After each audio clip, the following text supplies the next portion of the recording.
You know, figuring out what's going on. We'll come in a little bit early, hang with the peeps, get everything set up. How's everybody doing today? I wanted to talk about some study I did last night, just random, because I saw a tweet from a guy. Was talking about a hand where he jammed,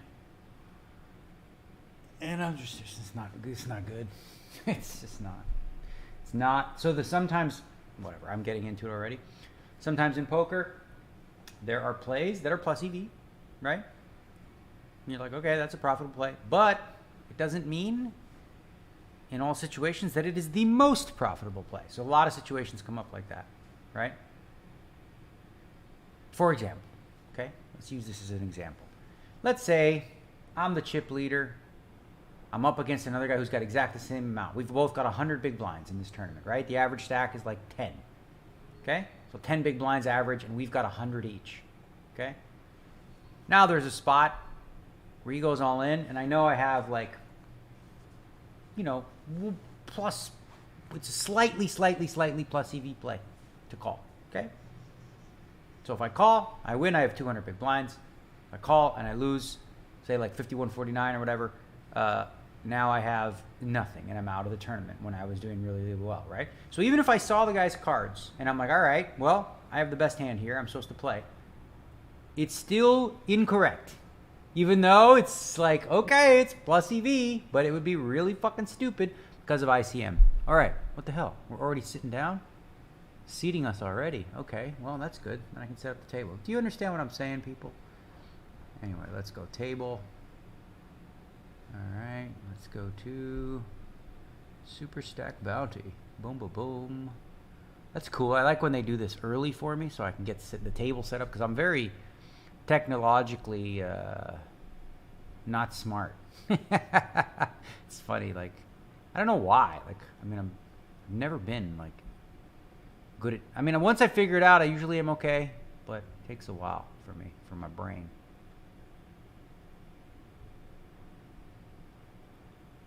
Okay, that looks good. And let's get some music going, because it's that time. Let's do it. Boom. The soundtrack's the same every day. It's fine. Oh, you know what I'm going to look for? I remember what I was going to look for. I'm going to look for some reggae. See if I can get a good... Next time, I'll do a good soundtrack, because I like reggae. Reggae's like my jam. My number one favorite... Bob Marley's my favorite artist, my favorite song of all time. Redemption song. Emancipate yourself from mental slavery, because none but ourselves can free our mind. Whoa, I've no fear for atomic energy, because none of them can stop the time. How long shall they kill our prophets while we stand aside and look? Woo. Some say it's just a part of it. We've got to fulfill the book. Won't you hear to sing? These songs of freedom is all I ever had. Redemption song. If I was ever going to get a tattoo, I told my wife this, because she's all, you know, she's tatted. If I was ever going to get a tattoo, I don't know, I'm probably never going to do. I would have gotten that lyric from Redemption Song, the one where it says, emancipate yourself from mental slavery. Okay, look at this freaking stack we've got here. 500 big blinds. It is a turbo. It is a Superstack Turbo Bounty. Okay, it's a mouthful, right? Superstack meaning we got a big ass stack. Turbo meaning it's a fast-paced structure, 8-minute blinds instead of 15. Bounty meaning knock out a player, it's a progressive bounty. You see the number over my head and everybody's head, it says $125. That is the bounty on that player's head.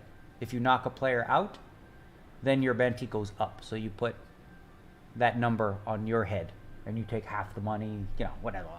You understand. I don't give a shit about the bounties. I'm trying to win. But for those of you that were up early this morning, you were able to jump in and get a piece of my action. I sold 25% of myself in this $500 buy-in tournament to the people at no markup. Oh, by the way, Cobra Kai we're going with today. Cobra Kai.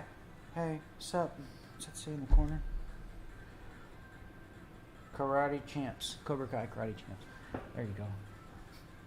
So yeah, why do I do that? Somebody asked me, why do you sell? Like, it's a $500 tournament. Why do you sell?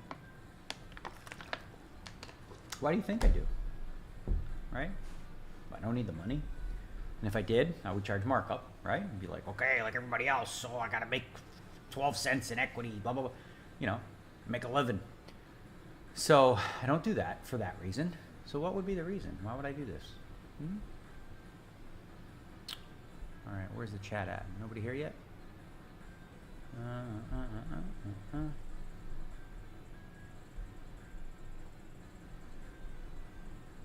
Okay, oh, here it comes. There we are. Hello, everybody. Shane Toner is first. Good morning, sir. Stephen Leando. Owls the Bomb Slayer. Everybody coming in. Okay. Thank you, Shiro Usagi from Facebook. So, why would I do it, right? Well, I do it simply. It's as simple as this. I don't need to sell pieces. I don't care. But I feel like, okay, if you guys are going to watch me on stream, isn't it kind of fun, like a sport, to have a little piece? And I don't mind doing it. It's fun. I think it's fun for, you know, the viewership and everybody else. Like, if you watched a football game, one team is 0-8 and the other team's 0-9, why would you watch that game unless you had money on it, right? So now you guys get a chance to sweat along with me. I've been doing it at the World Series for a couple of years now, selling pieces, and we'll do that again this year. Hold on.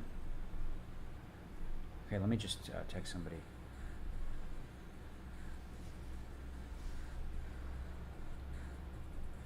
Okay, here we go. Ace-9 off the bat, 500 big blinds deep. I'm going to fold that one.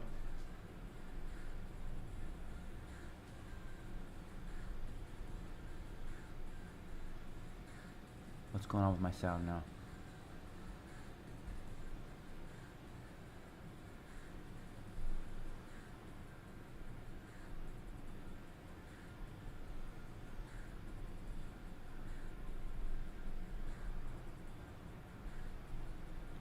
On. Damn, I can't hear the software. Oh no.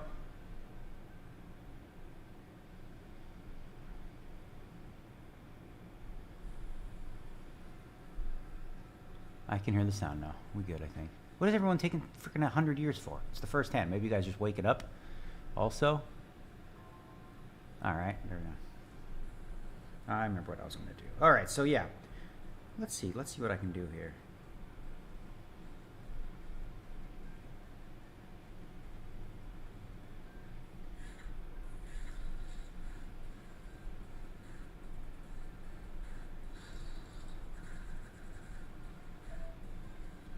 All right, that's a fold.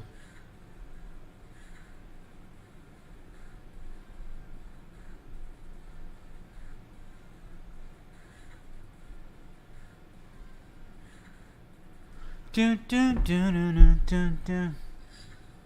What good, Joshua Mathen Folden? Club GG. Club GG, that's what's up, yo. If you're not on Club GG, get on Club GG. Highly, highly, highly recommend. As I said, you know, go to www.clubgg.net. So a lot of you guys have been asking for a long time, for real. Bro, I just want to play with some friends. What's a good software I can use and like don't have to pay for it or whatever? Well, go to Club GG and you can actually set up home games and whatever with your friends. Set up whatever you want, tourneys, you can do invite only, you know, you set up the parameters however you like.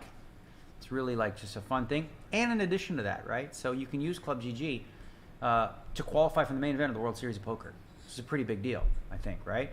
You can do that to qualify for a lot of different things. In addition to that, there's $100,000 in prize money that's given away every single month. So how do you take part in that? The subscription model, that'll cost you $49. Let me see, where's my, what the hell? That'll cost you $49.99 a month, and then you can take part in all that stuff. Let's see. All right, we are going to call here. So yeah, for $50, $49.99 a month, you get to take part in all these steps. We've already given away at least 10 World Series of Poker main event seats. More to come. Yeah, and again, you get to use this software, which is the nuts. Like, I had a friend just yesterday who works in the poker media. He's like, dude, not gonna lie, GG's is the best. He's like, it's actually like a fun playing experience. And I'm like, I agree completely. It's just fun.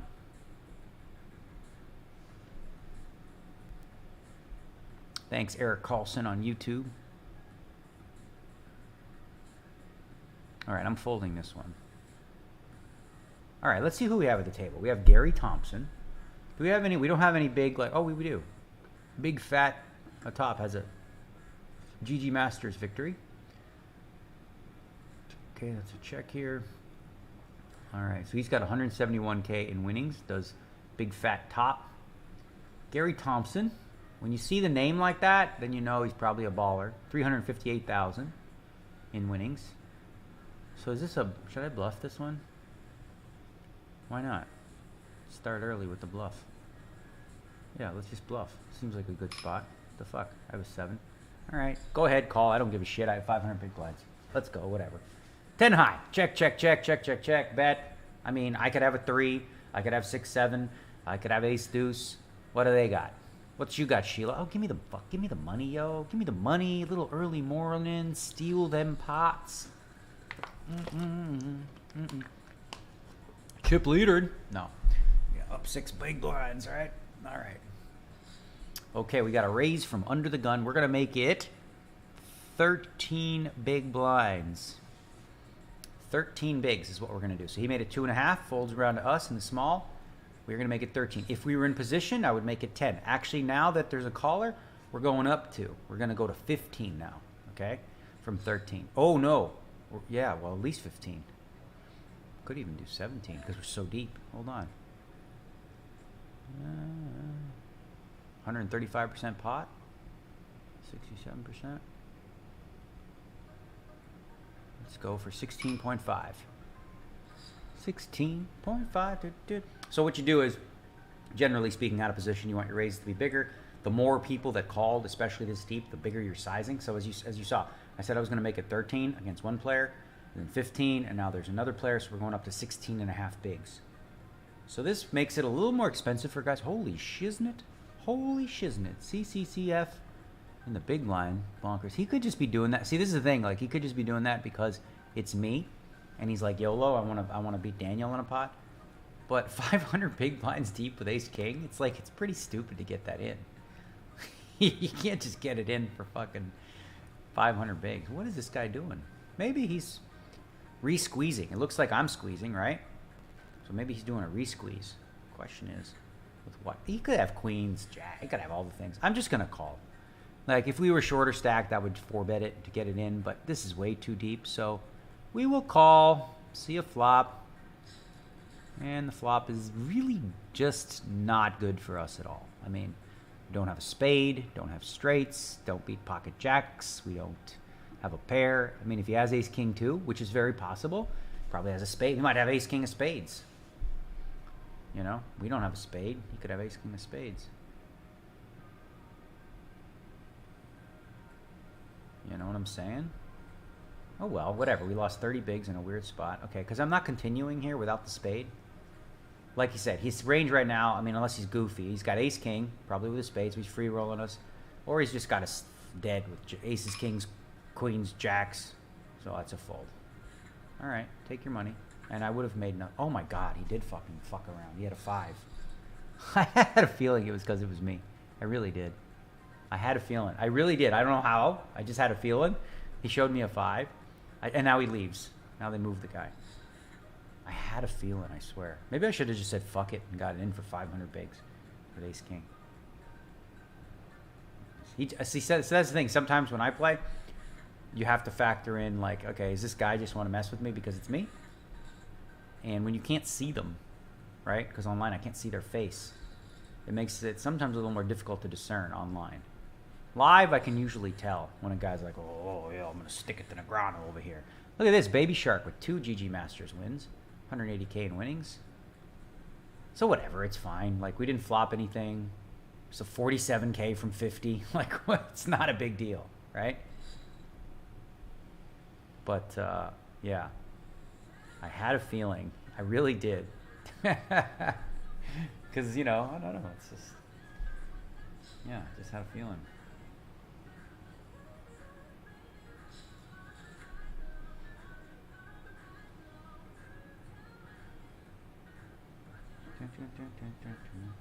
Hold on.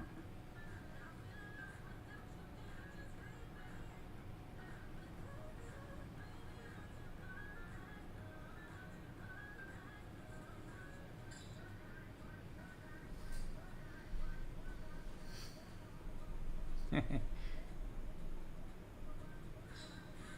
right. What's good time? What's good time? What's good time, baby?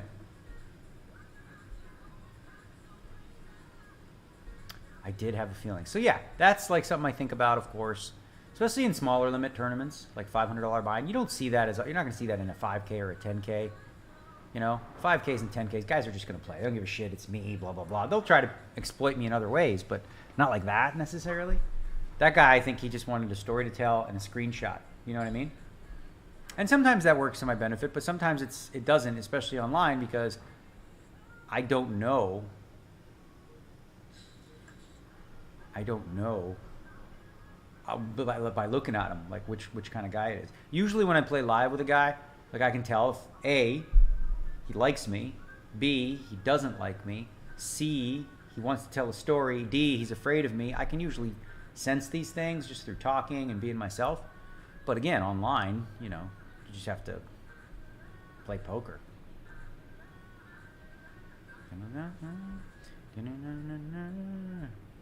Yar Yasek, $10 Europe. Hi, Dean-Eggs. Greetings from Slovakia. Loving your stream. I hope you crush it. Best wishes to you and Amanda. Thank you so much. That's a super chat. For those of you who don't understand what that is, he did it on YouTube. It highlights it in big blue so I can see the chat. Obviously, I don't get to all of them, but I get to as many as I can. And what happens to that money that you send in? The €10 that he sent in? Am I going to put it in my pocket and buy myself a freaking, vegan cupcake with it? No. We're going to donate it to the St. Jude Children's Hospital, as well as One Drop Foundation. Okay, St. Jude's, and I'll give you a little brief description of both. Oh, look at that. Now we only have 300 big blinds. Nice internet. What? Hold on. What's he saying? Okay, King Jack. That's a fold. Okay. So St. Jude Children's Hospital. Been working with them for several years now, 5-6 years, and they're U.S.-based children's hospital, predominantly cancer-based. And what's great about them is families who go there, they don't pay a bill. Everything's taken care of. And they don't turn away any children, regardless of how dire the circumstances. So let's say, child comes to their doorstep and there is no prognosis for recovery. This child is going to go.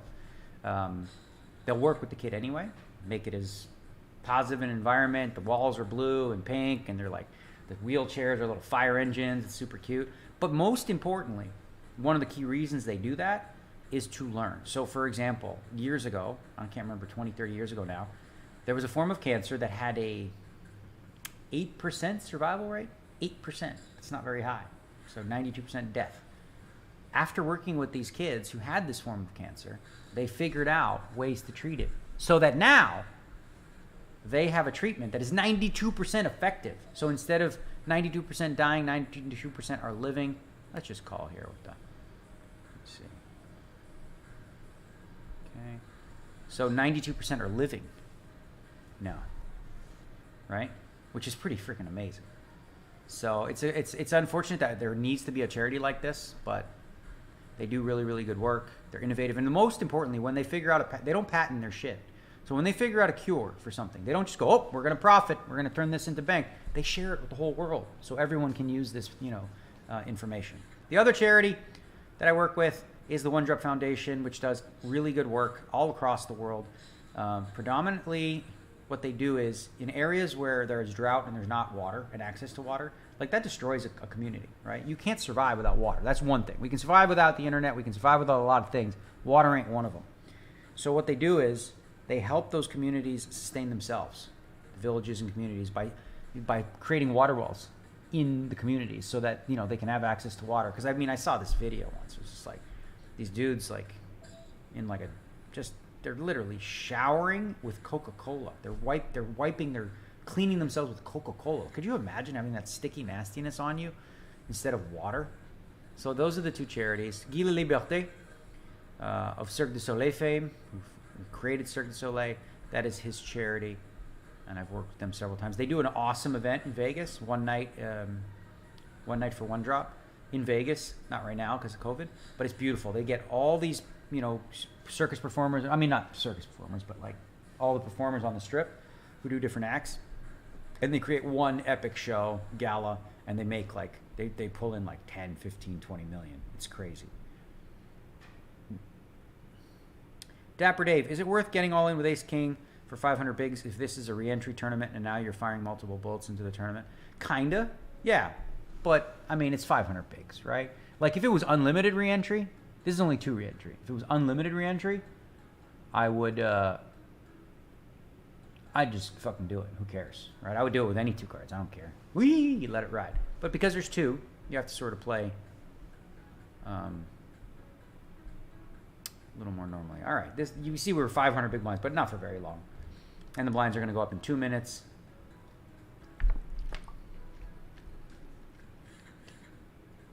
All right.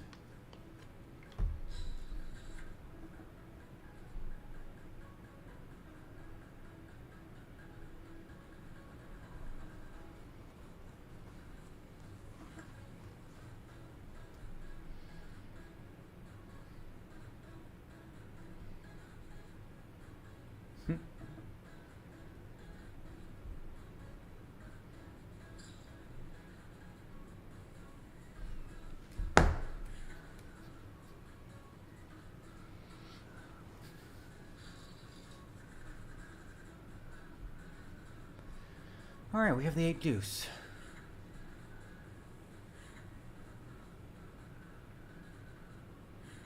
Already Go Tone says, this would be better if he interacted with the chat. He's too good for all of you.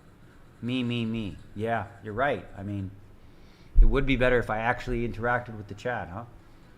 Because I never do that, right? You don't know how, I mean, so here's the thing. What you don't know is I'm getting chat from Twitch. I'm getting chat from YouTube. I'm getting chat from Facebook. I'm getting chat from Twitter all at the same time. So lots of scrolling, lots of looking for, you know, I'm not everyone who just says, hey, you know, shout out, shout me out. I'm not into shout out. Yogesh Kale said, can we play this from Vegas? You can play on clubgg.net. So go to clubgg.net, download the software, totally free. Or like I said, I was saying earlier, $49.99 for the subscription model per month, $100,000 in prizes every single month.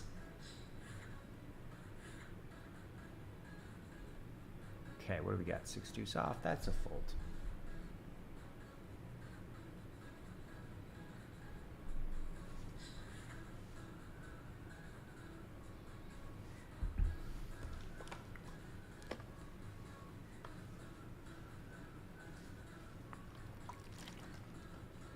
By the way, oh no, I was going to get into the World Series Rule 115 because I've heard some stuff. Whatever, I'm just going to tell you. And you know what? It'll ruin the chat, and I'm sorry ahead of time. But I'm just sharing the information, so please keep your, well, should I bother? All right, I'm going to tell you. So a lot of people were asking about the Rule 115, about disqualification at the World Series of Poker live events this year. So there's a rule that was very like, holy smokes, had the poker world up in arms. They're like, what is happening? Where they explain that, you know, if someone at the table were to get COVID, or if you're around somebody that had COVID, you may be forced to quarantine and you may be disqualified from the actual tournament, right? So that sounds kind of scary. You're like, what? Disqualified? I mean, I didn't do anything. There's a guy in the 1 seat who had it and I'm over in the 7 seat. And just because I was around him, I'm disqualified. So for further clarification on that, there's a separation in terms of the rules. And this is based on guidelines in Nevada. Okay, so say what you will about it, but essentially this is for people who have not chosen to take on the vaccine. So those that are vaccinated will very likely be fine to continue to play, but if those that aren't, may be disqualified. So I didn't make the rules. That's the rules in Nevada. It is what it is. But I'll tell you what, I did watch a video, and this guy made a lot of sense to me. I tweeted it because Dan O'Brien tweeted it. The guy basically said, he's like, it's your right. If you don't want to get the vax, that's totally up to you. You know, whatever. He's like, but stick to your fucking guns. He's like, when you get sick, if you get sick, stay home, okay? If you don't trust the medical industry to prevent it, then why do you trust the medical industry to cure you or to take care of you, right? So he's like, don't be a hypocrite, you know, whatever. If you think it's a hoax, it's fake, it's not real or whatever, okay, then stay home. And keep those hospital beds free for people who do have cancer and other things, who, you know, might need treatment, who are now, in some cases, being pushed aside because of the overwhelming surge we're seeing right now, especially in places like Florida, right? So he's basically saying, because his wife has cancer, right, for stage 4, and she had to go to the hospital. She's supposed to be there like 3-4 days. They discharge her after 2 days because like you got to go, because they needed to make room for, like, again, if you look at hospitals, 95% of the people there with COVID are not vaccinated. 95%. I'm not making the numbers up. It's just there. So that's essentially like a whole bunch of people who are saying, we don't believe it, we don't believe it. But like, oh, I'm sick. Will you take care of me? We don't trust you, medical industry. But can you please take care of me now because I'm sick? So when you're not sick, fuck you. But as soon as you're sick, you call and beg, right? I mean, if you're going to be hypocrites, in a spot where it's not at the expense of others, is essentially what his take was. Fill the Void says, let's not punt today. I'm just kidding. I'm an idiot. Thanks for being honest. Your streams, life in poker. Jonathan Farrell, who's the best poker player? Who's the best pool player among top players, excluding yourself? Fellow snooker player. Who's the best pool player among top players? Nick Schulman and John Hennigan, for sure. Those two. Brian Green, another $20 coming in. USD for the kids. I'm going to play this guy's clip. Okay? I'm going to play this guy's clip because I thought it was just heartfelt. I don't know. For some reason, this guy hit me when he's talking about his wife and everything. All right. I'm going to get to that. Okay, so what do we got here? 9-7 suited. Let's go ahead and raise. And I'll mute the music for a second so you can hear after this hand. And I'm going to give you a quick story. It's 2 minutes. Just bear with me. I don't know. You could feel the guy's passion and his frustration. Scott Ramage, hey D-Negs, moving to Vegas in January. Any pointers for a single guy? Also, what's the maddest you've been at a poker table? Oh boy. All right, 3-handed, this deep. We will play for that small 3-bet. Oh, it's standard 3-bet sizing, but we're gonna call 3 ways and try to hit gin. All right, we've hit sort of something. 3 straight, 3 flush, a couple ways. This could be interesting. Okay, I may actually go bonkers with this one and bluff the shit out of it. We may go. What you call punty. I'm going to just represent 6s here, this deep. Deep stack, don't fuck with me, y'all. Don't fuck with me, deep stack, bro. This guy calls, I'm still going to raise. I am check raising.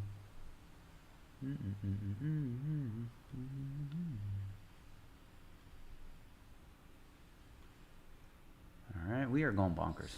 Check raise. So we're representing 3 6s, essentially, right? Opened, or we're also representing, no, not aces because we have a third player. So we're essentially saying we're representing a very linear range. So pocket 6s, pocket deuces, some pocket jacks.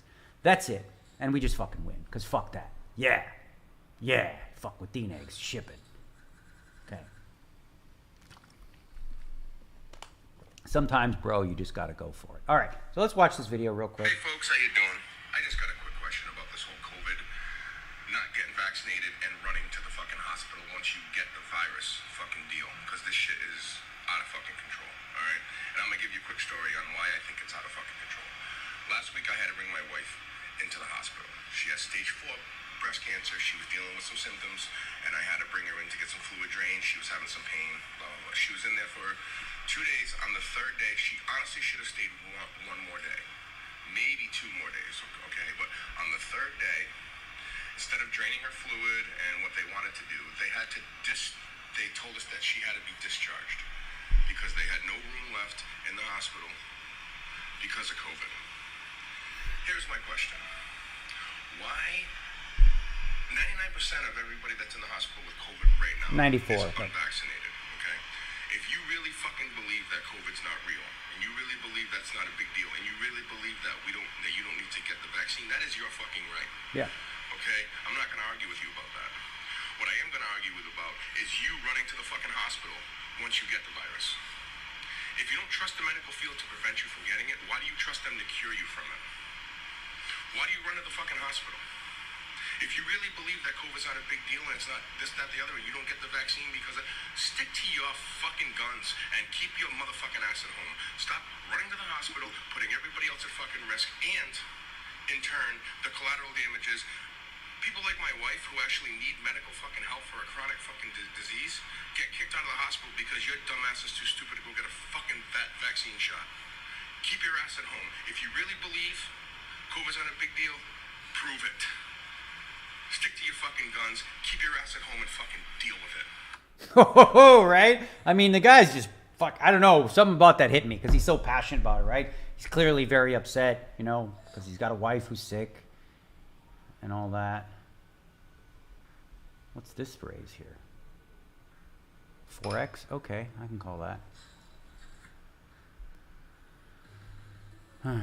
So anyway, the guy's super passionate, as you can tell. And now the chat's going to be ruined, I know. But what such is life. Alright, we're going to continue here. 3.3. Big fat the top. He's going to have a lot of hands here. You know, he could have like Jack 7 suited. He could have 7-8 suited. Whatever. Okay, so he's betting big. Which makes sense. A lot of hands. But we have too good of a hand to fold right now because we have outs if he does have ace 10, ace jack, and we have a 10 to hit. We have stuff we can do. All right. If he bets this river, that will be interesting, right? Because once we've called flop and called turn. Thank you, Osiris Baby, for your $10 donation. I saw it. My scroll came down. Karen Callahan, thank you so much. $20 US coming in for the kiddies. And the one drop. All right, so this is a big. We don't have an ace. We're close to the bottom of our range that calls flop, calls turn. So I think here, probably have to call with an ace and can probably fold against this size with a king. So we're going to fold this one. Good hand, big fat drop. All right, he had the 5-3. Bravo. Okay, nice hand. See, people coming at me today. Nice hand. Haha. He went for it. Good for him. Boy, he could have some goofy hands. People are going after me today, huh? Okay. 4x from Baby Shark. Everyone's fucking pushing around today, eh? All right, I got good enough to see if I can flop with you, bro. All right, now we got something. Double gutter. Mark Lifey played last night with blinds instead of chips and won the tournament. Congrats, buddy. All right, we're going to call this bet. Now the turn is a 5. Check raise. Let's go. We're going to play some crazy poker today. Let's see. We don't need to bet big here because we're trying to get ace high, king high to fold. Or goofy shit like that. So we're going to bet small. He snaps. We're fucking dead. Such is life. King high. Okay, you win. He had a good hand. A good bluff catcher. He didn't have a heart. Didn't have an 8, a 9, a 10. Well done. Okay, everybody's going bonkers on me now. What do I have in chips here? 45K from 50. Whatever. People going bonkers.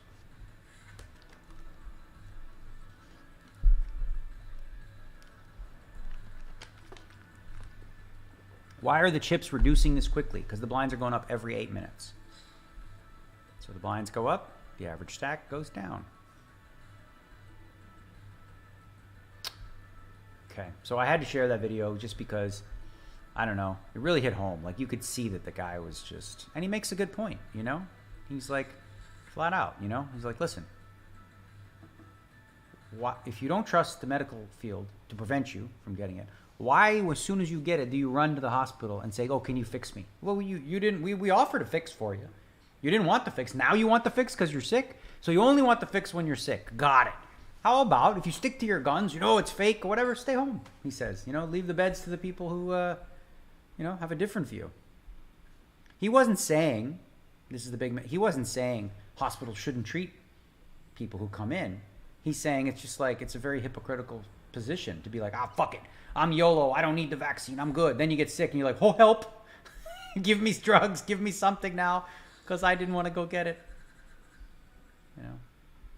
And listen, I understand there are some people. I have a friend actually who has a condition and, you know, he's been advised against getting it because for him, it could, you know, be dangerous because he's a hemophiliac, right? So hemophiliac, for those who don't know what that is, somebody who, you know, when he has an open cut, he could die from it. Like it just doesn't, his blood doesn't coagulate, right? So apparently there hasn't been enough information to say for sure whether he should get it. And there are other people too who are immune what's the word? I don't know. Who like either A, can't get it, or they don't get antibodies even from getting it. You know, like people with kidney issues, with HIV, whatever the case may be.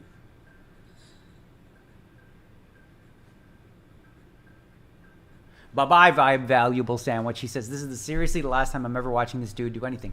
Like, I give a fuck, bro. You don't like what I have to say? Then get the fuck out of here. What do you want from my life? Go home. What do you want? Stupid. Whatever. I'm just sharing information. You don't like it? Don't watch. Nobody's, you didn't pay for this, you know? You could leave. You don't have to announce your exit. You want to leave? Go ahead. What the hell? Oh, last time I'm ever gonna blah, blah, blah, blah, blah. Give a fuck of zero fucks. This is precisely zero, you know?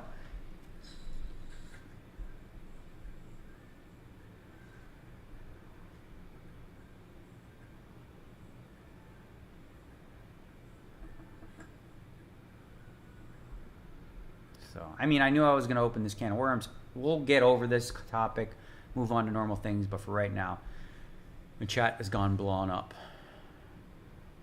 Daniel, how long will you be in Mexico, and will you play the heads-up event on GG on the 21st? I will be in the heads-up event, absolutely. As soon as Reg opens, I will be in there.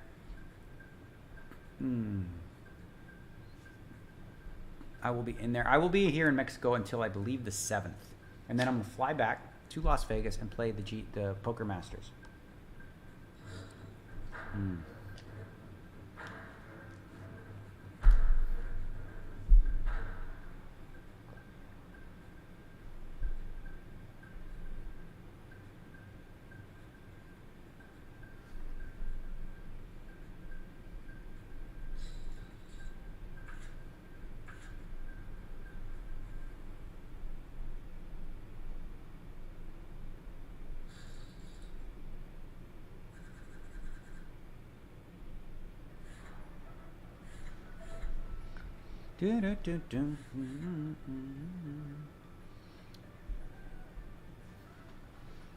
So listen, here's the thing too, right? I'm a poker player, right? I get that. I'm not a doctor, I'm not a scientist or whatever.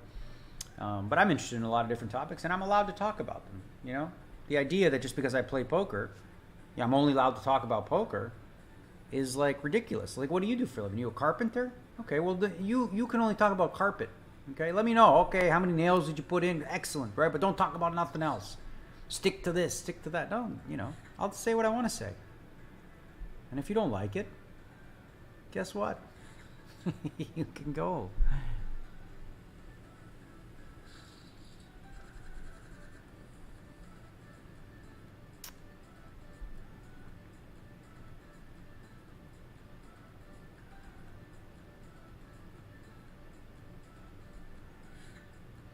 Big fat top. Came with the bluff, the 3-barrel. I don't blame him. He's at the absolute stone cold bottom of his range. He turned a gut shot. All makes sense. 1, 2, 3, 4, 5. We're going to fold.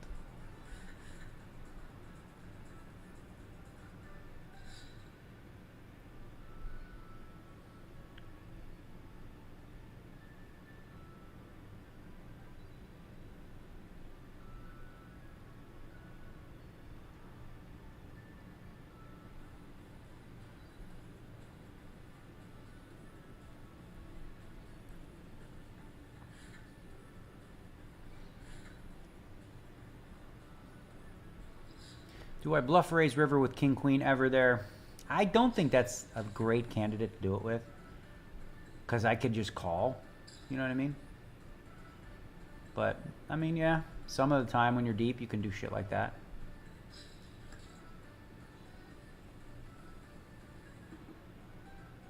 Again, did you try the acai bowls or anything else, or did you again have the quinoa bowl? Every day I get that from Love to Trade 2009. No, I haven't had any of that yet. I haven't had it since that day. We're going to have to get some more. I got like 3 days worth of those chia puddings and the quinoa bowl and whatnot. What's up, Marius Brebenel? Just a Romanian fan saying hi. Appreciate you and your game a lot, man. Keep it up. Cheers from Romania. Bafta multă, frate. Bafta multă means good luck. Frate means brother. Merci frumos.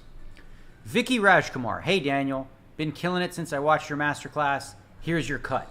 Well, it's going to go to charity, so thank you very much, Vicky Rajkumar. Vicky Rajkumar. I know another Rajkumar that almost like, you know, Vivek. I know a Vivek, not a Vicky, a Vivek Rajkumar, poker player, years ago. Went into the private game world and started just making bank. All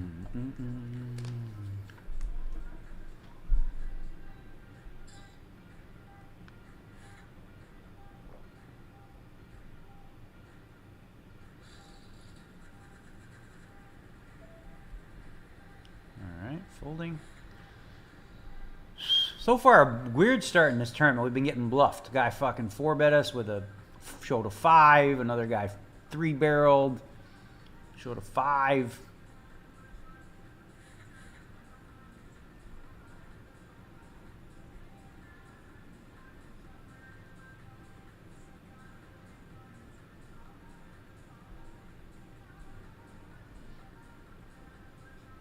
McPhee says, I fold faster than Superman on washing day.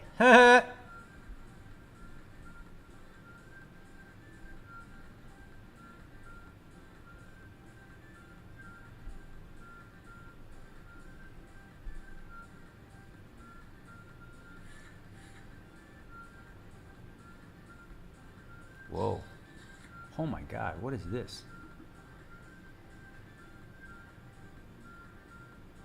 A guy just sent like an entire book of a text or tweet. I don't know what the hell.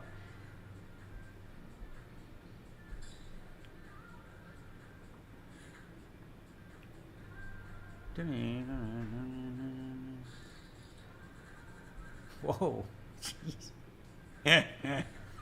The world has gone fucking bonkers. I think it's finished. I think the world, as far as we knew it, is over.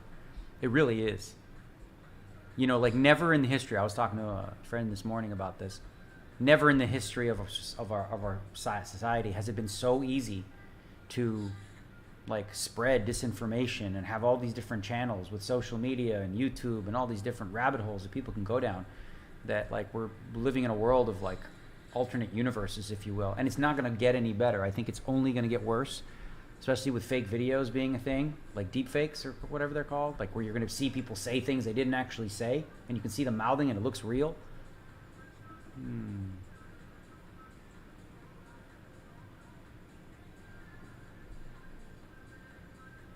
So yeah, I think the world is fucked completely, like in that regard. Like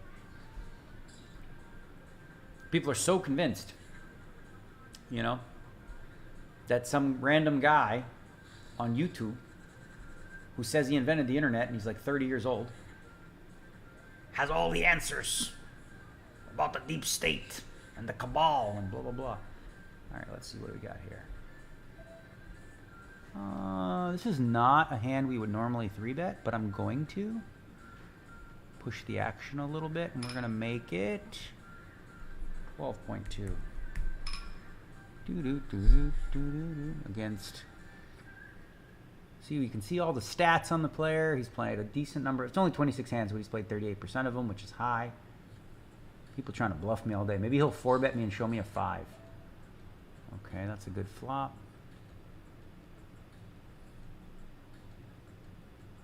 Let's see here. All right, we're going big. We're going big. You might have a flush draw here with overs. If so, such is life. Such is life. All right, we got Don Chinbo at the table with a big circle title. All right, he's got a GG Masters win and a GG Spring Festival win. Does Don Chinbo. Don Chinbo has $842,000 in earnings. Okay, so the big boss at the table. Okay.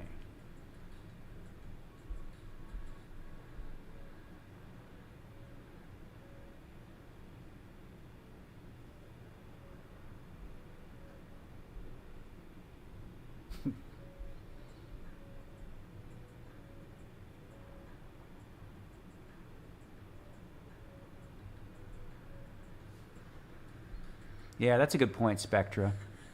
I don't understand why people can't have moderate opinions anymore. Yeah, I mean, because I feel like I always lean there, you know? I like left of center, if you want to call it. I don't know. It's hard to say exactly, but that makes sense to me where I'm at. Classic liberal, I guess, is what you'd call me. not really aligned with either wacko fringe on both either sides. I think it's. I had a friend who told me he told his son. He's like, he gave him good advice. He's like, listen, as long as you're not on this 20% or this 20% and you're somewhere in the middle there, you're probably doing okay. You know, or was it? Yeah, I think he said 20%, but more like 10. You know.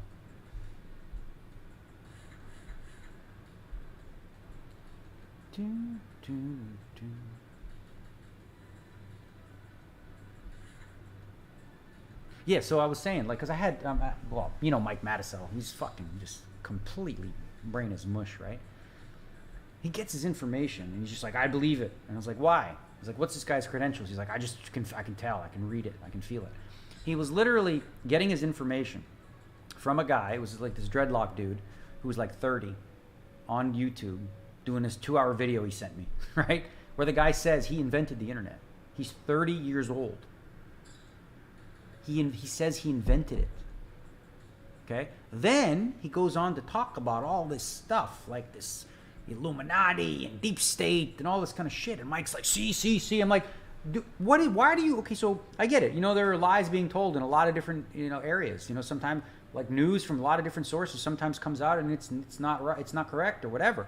But like, why do you just automatically trust the YouTube guy who says he's freaking, who's got the credentials of, says he invented the internet and he's 30? Like, why is this guy your source and he's so pure? Why do you not spend as much time at, like, dissecting the credibility of what he says and you just take it as gospel because, hey, it's not MSM, fake news, blah, blah, blah. Like, I mean, why? So why don't you scrutinize the sources you get? Because they, you know what it is? Our brains are crazy. When we seek out an opinion or whatever that's like aligned with ours, we're more likely to go, yep, that's true, and not spend the time trying to break it apart. When you read something that is like opposed to your opinion, then you're going to go do the research to try to find out, you know, if it's you know, fake news or whatever you want to call it. But when it aligns with your theory, you're like, oh, look at that, proof. Like Mattisell does this all the time. He retweets an article saying, look at this, blah blah blah blah. I'm like, then I read the article, and it says the exact opposite of what he's trying to suggest it does. Because he didn't fucking read it.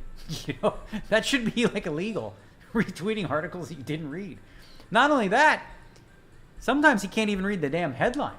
The headline specifically contradicts what he thinks it says. And he doesn't, you know, I don't know. So when stuff like that happens and, yeah, the world's fucked. Mike D, how many royal flushes have I had in my career? I'm not sure. Not many. 4 maybe? Exhausted Snow says, I know you hear this a lot, but love your attitude, whether you win or lose. Keep on keeping on. When I lose, I get pissed off sometimes.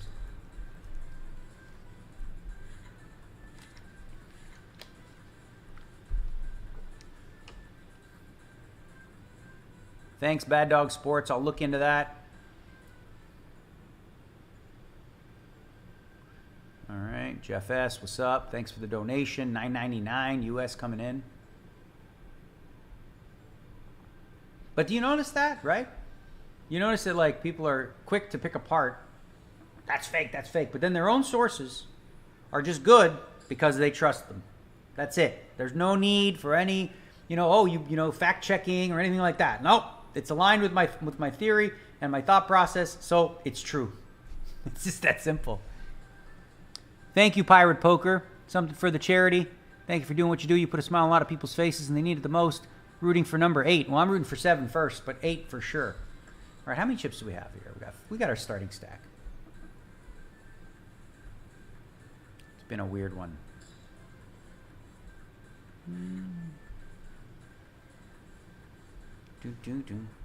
Oh, new table. Looks like a new table. We got a couple of deuces, couple of ducks here. We're going to go ahead and open this one. What are we going to do? We're still doing 2.5. Don't know any of the... Oh, we got Anson Sang, who is a bracelet winner and a ring winner right here on GG Poker with $516,000 in winnings. We got I Need Wasabi. I played with him the other day. He's also a bracelet winner. I Need Wasabi's got $236K in winnings. Now we got this new guy, Flaviori. Hold on. Let's see. Let's see. I want to check this one back. Flaviori. 110K in winnings. Thank you, Kwajana, on Twitch. So he's betting 2 into 6. I could go absolutely apeshit bonkers and try to pretend I have ace queen, but I don't have an ace or a queen, so I'm just gonna go away. Let him take it. Good for you. You win.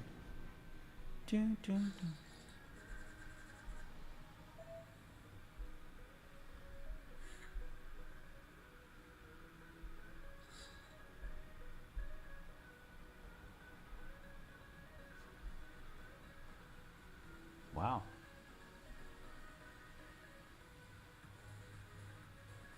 A terrorist. That's fantastic.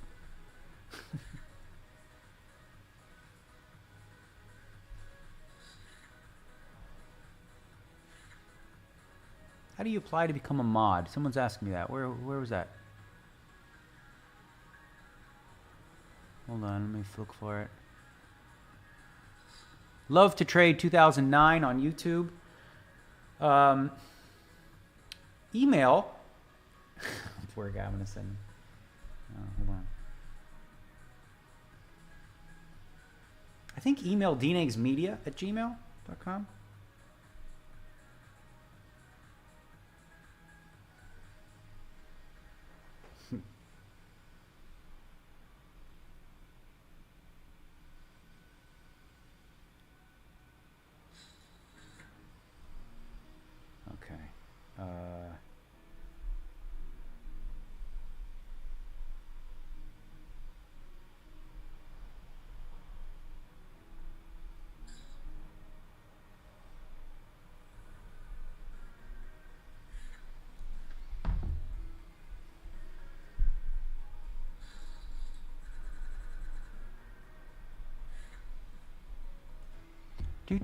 Do.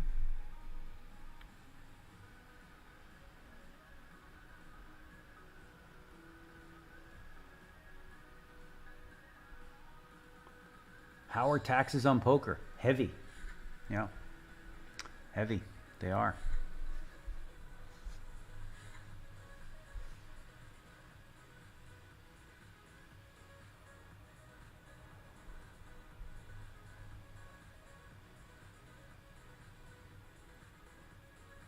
Well, Stooge, here's the thing. I grew up in Canada, right? So Canada, I would imagine you would consider on the progressive side, probably more than I am. Okay, so if you want to be a mod, love to trade, you can hit him up on Twitter @2acesgolf, or you can email dnegsmedia@gmail. So that's dnegs, DNEGS, media@gmail. Let him know, and because we could use more mods, we always have.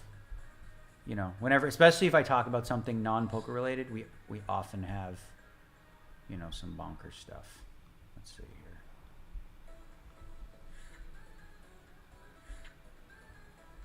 Because I remember the old days. I really do. I remember the old days, like Bush Carey, like, you know, yeah, like the old days, where I used to talk to people that had different views than I did politically, but we'd have dinner together. You know, we talk about this stuff, and you know, respect each other, and actually like each other, and see things a different way. And sometimes go, "Oh, I see your point. Yeah, that makes sense. I never thought of it that way." Right? That's gone. I mean, it's just gone. It was gone from 2016 with what happened there. No longer can you have, you know, reasonable conversation. I mean, it's very rare to have reasonable conversations like that where you discuss, all right, what are the benefits of, you know, healthcare for all? Like, what are the benefits of a UBI, or, you know, private business protection, taxes, like just, you know, actual issues. People go, but this over now. Most people don't actually listen to what you're saying. They're just waiting for you to stop talking so that they can tell you the talking point they just heard from a talking head on cable news. I don't watch any cable news. I have it on in the background sometimes just for the headlines, just to see what's, you know, going on. The only news I watch to you know, keep me up on what's going on in the world, and I read, of course, is BBC World News. It's the only one. It is not. There's never any talking heads. You never have opinions. You never have people going, you know, talking about the politics of the day or whatever. It's just reporters telling you what happened in Uganda, telling you what happened in Serbia, telling you what happened in Israel, telling you what happened in the US, you know, actual just old school news. And unfortunately now that it's profit driven, the cable news networks benefit from drama, right? And they'd rather talk about dramatic things than, you know, lame, like than just simple things like this, you know what I mean.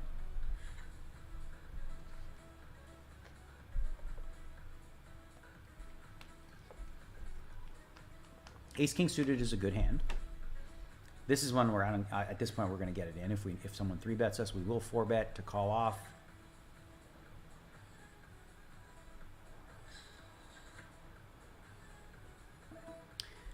Okay, that's going to be, let's see here.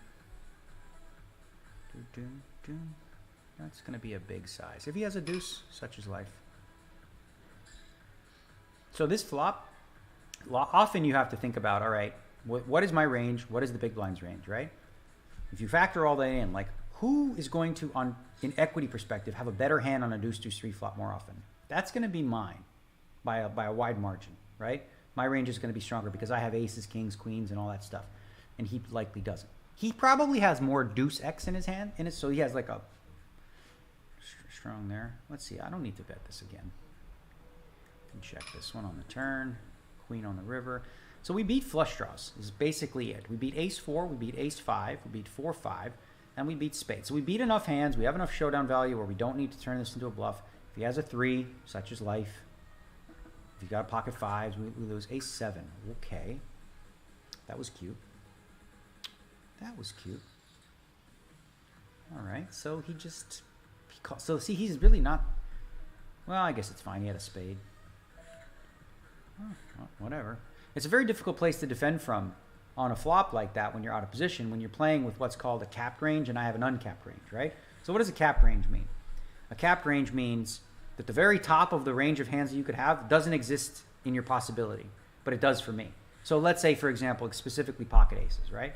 On that flop, I can have pocket aces. He probably can't because he would 3-bet it, right? So when he doesn't 3-bet, doesn't have ace-king, doesn't have aces, doesn't have kings, I could have aces or kings and stuff like that. So in those spots, when your entire range is capped in terms of the strength of it, whereas your opponent's isn't, that's usually a spot where you're checking and often having to fold, especially against big sizing, which I used. Thank you, PB. Wishing you many blessings. Joker Dog. Hey, Daniel, how can you tell if a community card is good for your range or your opponent's range? It's interesting you bring that up because I was just talking about that. That comes with study. So that comes with study using solvers and like looking at different situations. And within solvers, what you can do is you can input a card, specific card on a turn, and you can say, okay, who does this, and I did this a lot when I was playing the heads up, learning and understanding. Like, okay, so a king is better for him than it is for me in the range. So it really, you're never going to be perfect at it, right? Because it's very, very difficult to know exactly for the human mind. But studying spots and studying situations over and over and understanding like what boards benefit you versus what boards benefit your opponent's range. That's just something that you just, you fuck around with solvers and, you start to learn more about it. Justin Godfrey, $20 for a great cause. I'm playing my first live poker tournament in a couple weeks in Cherokee. Ever been? I do have a story. Harris, Cherokee, in North Carolina. So we're going to tell the story. Me and Amanda in 2010, 11 through 9 or whatever. We were dating on and off. We were never officially boyfriend, girlfriend, whatever. Long story. And then we broke, we stopped seeing each other. I hadn't seen her in 5 years. I went to Cherokee, which she was living in North Carolina, and that's where she got her name, Radio Amanda, because she was hosting a morning radio show there and was crushing it. She took that radio show, I'm not kidding. It had the lowest ratings, and she worked there for 6 months, and she started doing it, and it had the highest ratings because she's just fun to listen to, and she's really good talkative. So anyway, I hadn't seen her in 4 or 5 years. She was engaged at the time to somebody else, not me. And I ended up seeing, we met up there. We had some drinks, and I ended up drinking with her and her fiance. We went to a gay club that night. I got pictures from it. It's funny. We were just hanging out, having fun. It was a good night. And I wasn't trying to, be disrespectful, whatever. Make a long story short, they ended up breaking up. And she came to Vegas to do the Friday Night Poker show, thanks to Brett Hanks and Remco, who were talking about having her do it. And we started hanging out again after I was in a relationship, too. And so then we both Then we got married like really fast after that. So 10-7. This is my favorite hand. Since it's my favorite hand, I'm going to see a flop with it. And there we go. We've got the 10 high flush draw.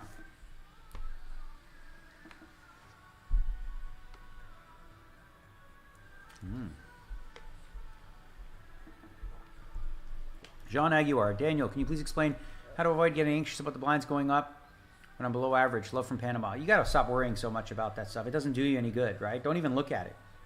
You know, look at how many big blinds you have, right? So if you have 20 and you feel comfortable, I think this is going to be a bet. I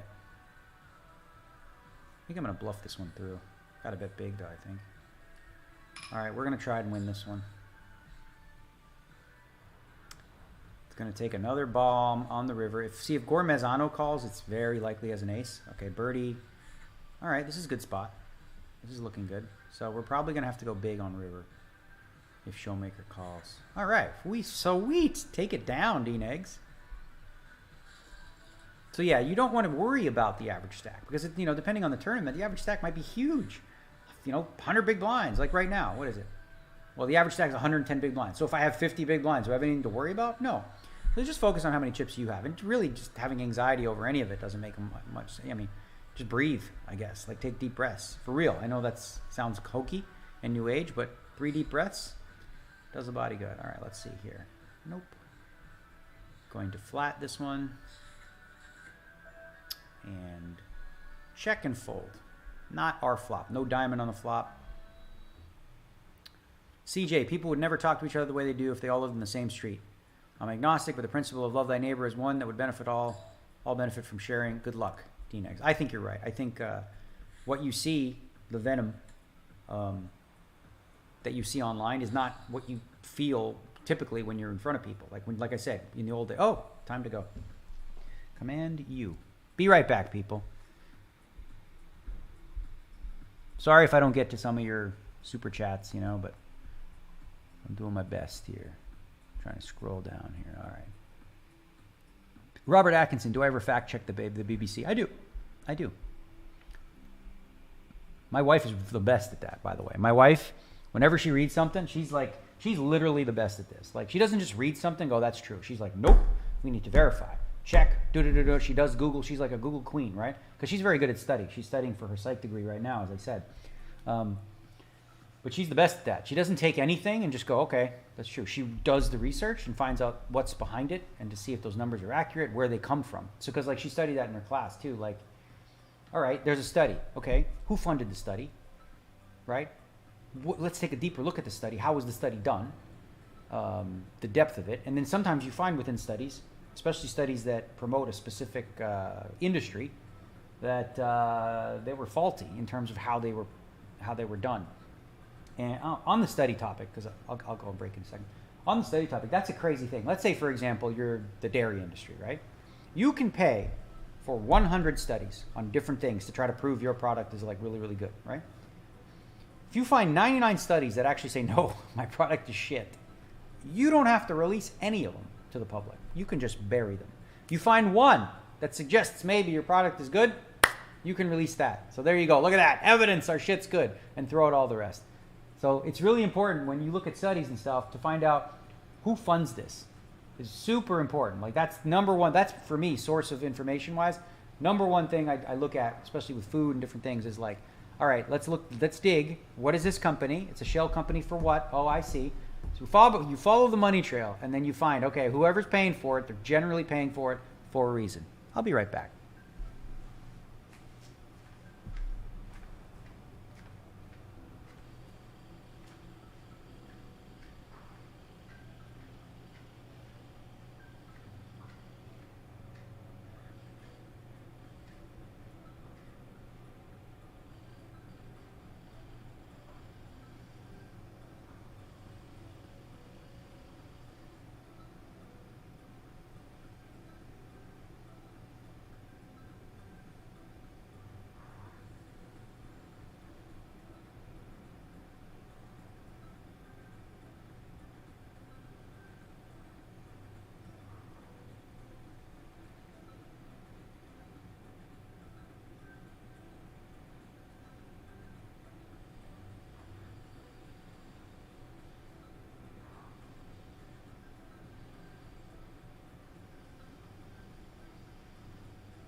All right, I'm back. Let's do Command L. Look at that.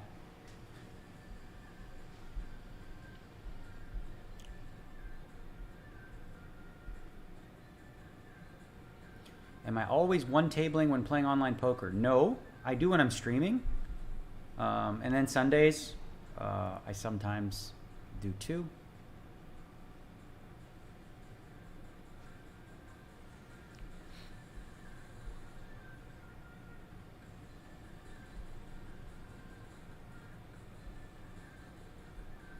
Dapper Dave, can you explain what you learned to improve your game from Choice Center? I've seen a couple articles, but nothing specific on the subject. Yeah, basically it's like a workshop where you do a lot of different exercises in small groups and large groups. And I mean, I learned a ton. I don't even know where to start. But it's essentially a course on emotional intelligence, right? And elevating your own and learning how to deal with high stress situations a little better. Tapping into possibility you maybe didn't see before, or standing responsible for your results rather than being victim. Like if you think about in our life how often we play victim to situations rather than stand responsible for them, and find like, okay, well, how much value was it? How much value was there in me like being a victim to it rather than standing responsible? When you stand responsible for something, there's power in that because you can have control over it and you can adjust it and you can change it. If you're a victim to circumstance, you know, what are you going to do? It's like, oh, well, what are you going to do? We're going to raise to 2.5.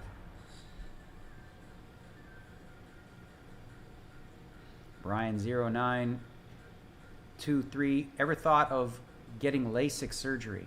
I did. I went in for a consult, and the lady basically unenrolled me, if you will. It's a small 3-bet. It's a small 3-bet. Interesting. I can still fold. All right. Yeah, she basically unenrolled me, like, in the idea. Because she's like, all right, I'm 47 now or whatever. And she's like, okay, well, if you get it, so I said, like, if I get it now, I'll have to get it again. She's like, well, yeah, your eyes degenerate right around between 40 and 50, so you'll probably have to come back in 3 years and get it again. I'm like, well, why don't I just wait 3 more years and come then? I've also been a little bit freaked out about somebody fucking with my eyes, you know what I mean? And I wear glasses. It's not the end of the world. I got used to it.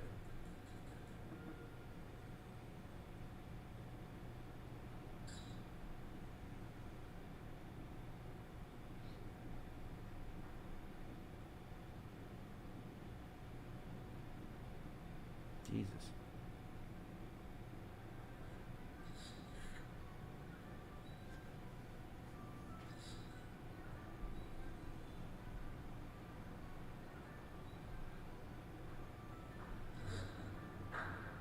All right, let's see. Let's focus on the tournament a little bit here. What do we got?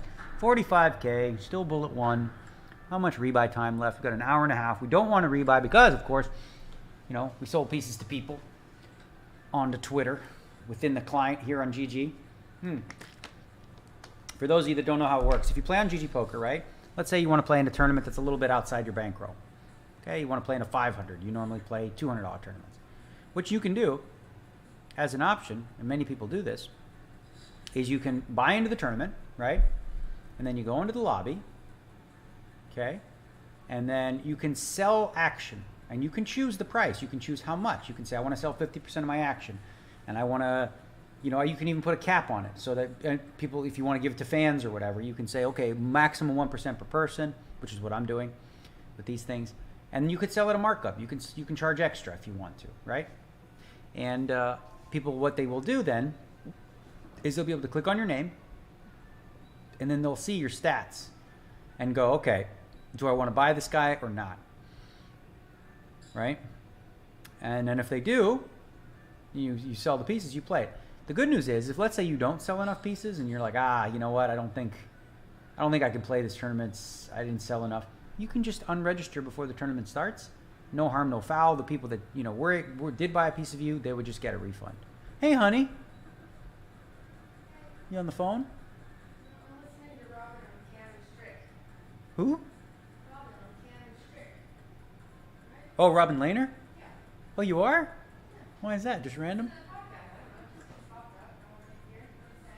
That's interesting. Oh, wow. She's... Yeah, I was just talking about you on here. Yeah, I was talking about how good you are at, like, when you see a study or you see something like... Well, you dig deeper, and then you like find out who funded it, and you find out the source, and you cross-reference it with other things, and yeah. So, I'm doing okay. We got starting stack here. It's a Superstack Turbo Bounty.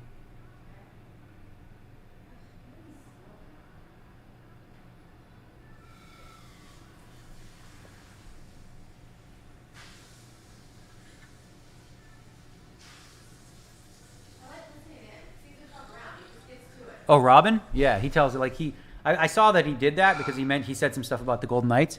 What was he talking about? Was he talking about other things? Oh.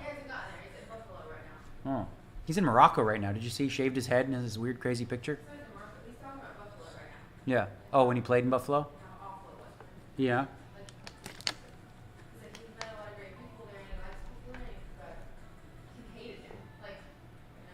They hated him? Oh, fuck. Ottawa, yeah. I'm going to listen to that. Oh, you haven't heard it yet? No, send me the link. You know that. You listen to them, have you? Who? You listen to that podcast all the time. Cam and Strickland? Cam and Strick podcast? Never listened to it once. No, they're hockey people. Cam and Strickland? I mean, yeah, but I never listened to their podcast. Oh, Cam Jensen and Strickland, yeah. So Robin Lehner was just recently on a podcast, and my wife, of course, listens. Cam and Strick, yeah. Yeah, I haven't listened to the podcast, but I will.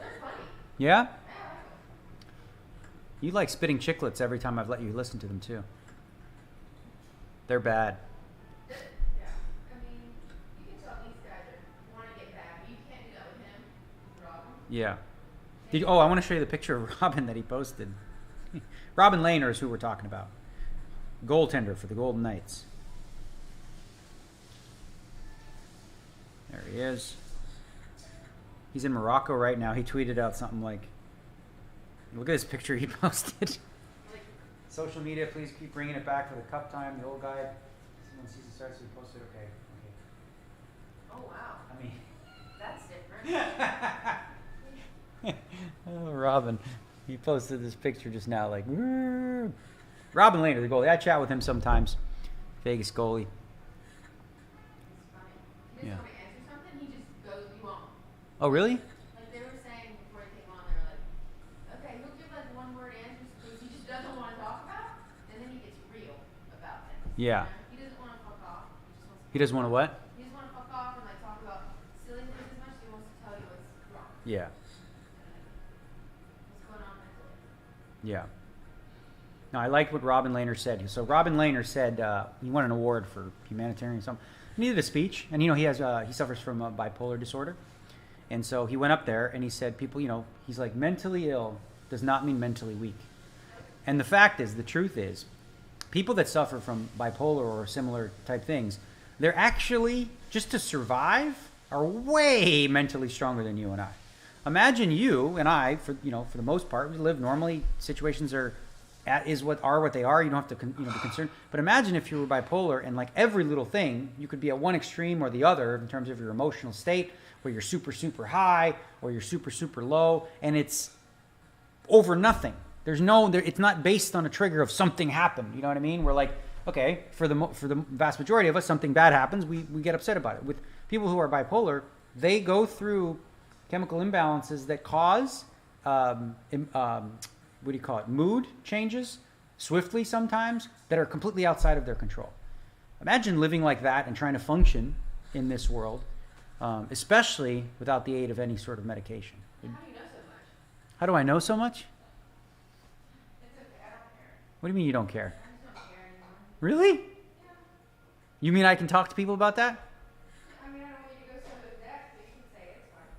So I can say what the deal is? Say that I'm bipolar. Okay, well you just did, and they can hear you. So, the reason partly my wife listens to Robin Lehner, he talks about bipolarity, is because my wife also is bipolar. Okay? Let's see how much negativity. If anyone says anything negative, I will do bad things to them. Bad things to them. So because of that, I've learned a lot about it. I've learned a lot about, it's also termed manic depressive, right? Which is essentially a more accurate description, I would say. But there are medications available today that can keep people who are bipolar balanced. Like you see when, so for example, Kanye West, right, who's bipolar, when he goes off his meds, he goes all kinds all over the map, ape shit, right? On like when he gets manic and stuff like that. Yes, the goalie Robin Lehner. So Robin has obviously been very open and public about it. And, you know, I've chatted to him about Amanda and stuff, and they've sort of chatted back and forth. Kindred spirits, if you will. But obviously it's something that I'm super interested in learning and understanding best I can. I do my best. Huh? That's one of the cool things about it, in a way, I can tell you, is let's say you're in a relationship with somebody and they're in a bad mood or whatever, and you start thinking like, what the fuck did I do? You know, what did I do? Is everything okay? Are you mad at me? Whatever. But when you understand, and she's so great at communication, she really communicates so well when she's in a mood or she's in a different place, that when she shares this with me, I never take it personal, right? If she's not in a good mood, I just try to be there for her. You know, if she's in a hyper mood, it's okay. I'm there for her either way. Right, babe? Yeah. Yeah. You are good. Thank you. I try. But you think about, like, from that perspective, I take it personal. That's my last resort. You know, I think most relationships, people take things personal immediately. That's the last thing I go to in terms of, like, thinking what's going on. Like if we fought or something like that over sheets or tags, which you might have seen the video. All right, we're going to open here to 2.2.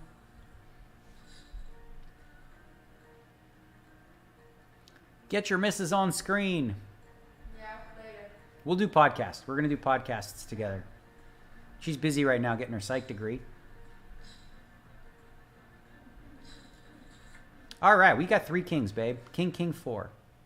On the flop. Let's generate here. And I'm going to check this. George Butek from Moldova. Moldovans speak Russian and Romanian. We're going to check this one time. Oh, Mr. Third Bullet. This is the Korean guy, I think. Or no, maybe it wasn't.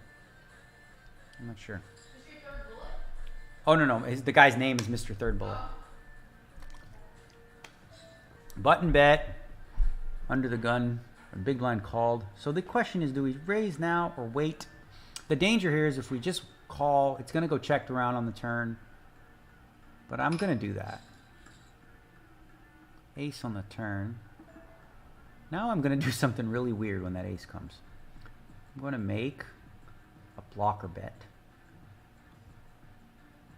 This is a weird. I'm playing this hand weird. I'm playing this hand very weird.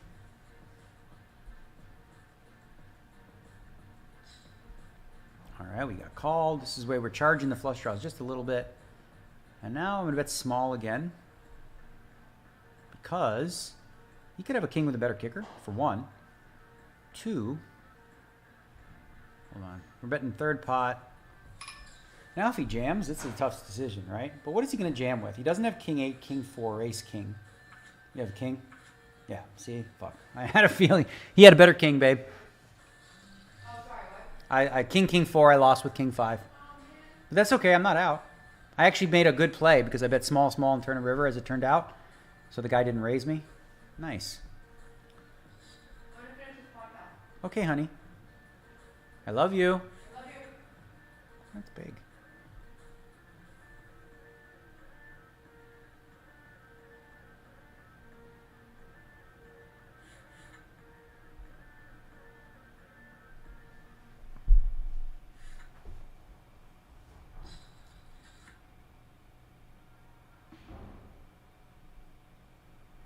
So what do we got now? Well, that was an unfortunate situation. All right, we got 26K. Half our stack. That was big for her. She doesn't usually like to share that because people judge. They don't understand. When you don't understand something, you know, they use terms like crazy or whatever the case may be, and it can be annoying. But I've certainly learned a lot about it.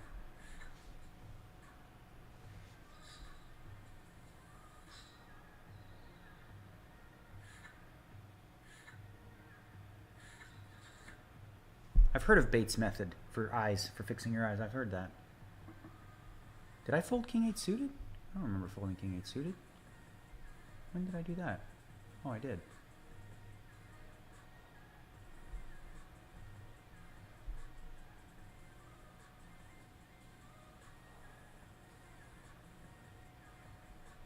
Under the gun +1. Yeah, folded king 8 suited. What do you want from my life?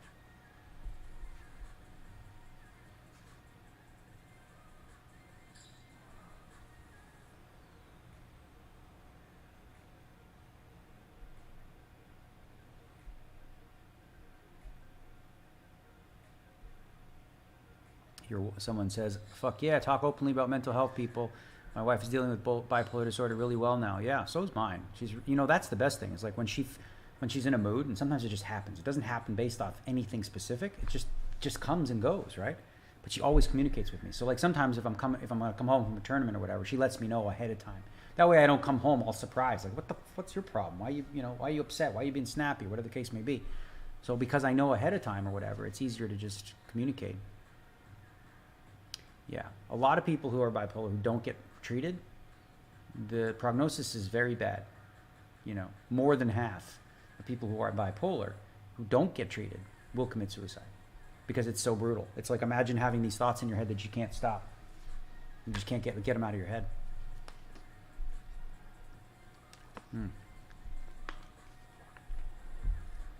Brian Phillips in the chat says he is also bipolar. It's way more common than you think, people. Way more chronic.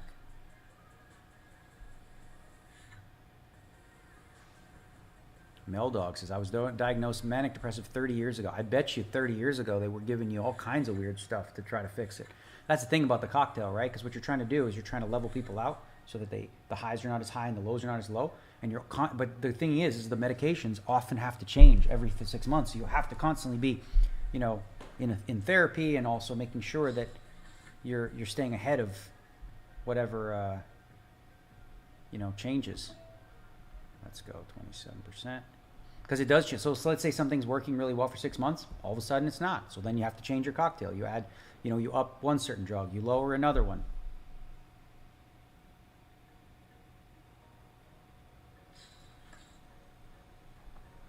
All right, we're gonna go for a half pot bet here on the turn.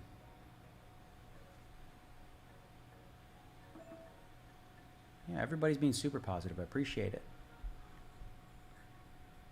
Let's go 4.5. I always thought that they would be. Like, it's an uncomfortable thing. Like, because Robin Lehner even said, Robin Lehner, when he came out in hockey and said that he was bipolar, he was asked, like, would you recommend for other people to come out and tell the truth about that? And he said no.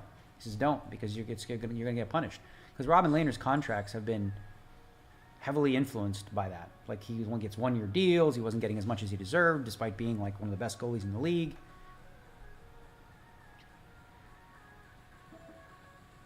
Hypomania, Paul Avizia. Yeah, I understand. Okay, so we're dead, I think, here. Hopefully he just has a king, but I think he's got a flush, and we're not going to bluff through. We'll bluff it through. He has a club. Yeah. Okay, so we lost. Gave him 3-1. It was not the right price for him to call, so that's a good thing. Oh, actually, never mind. It was, because he had a 4 or a 5. So, such is life. All right, 25 bigs now. Yeah.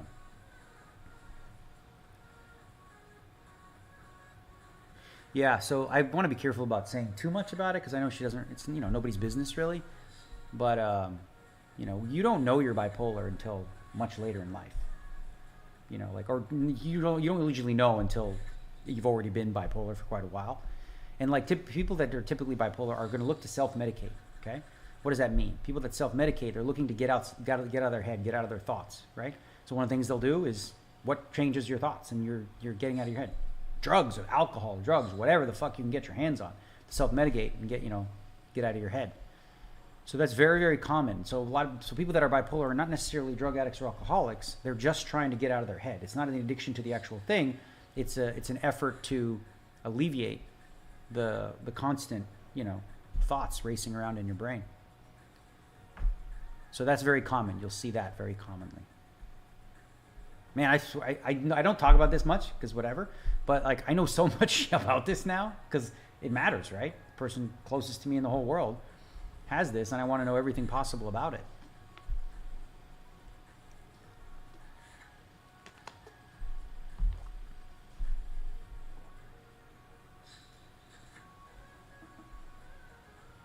Kudos. Everyone's saying nice things. I'm gonna tell you.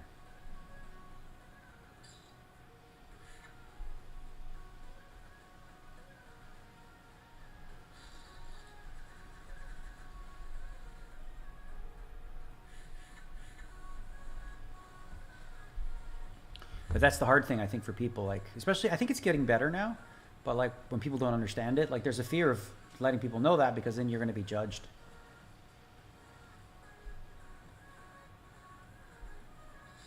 All right, we got Jack, so we're just going to stick it in all of it. It's about that time.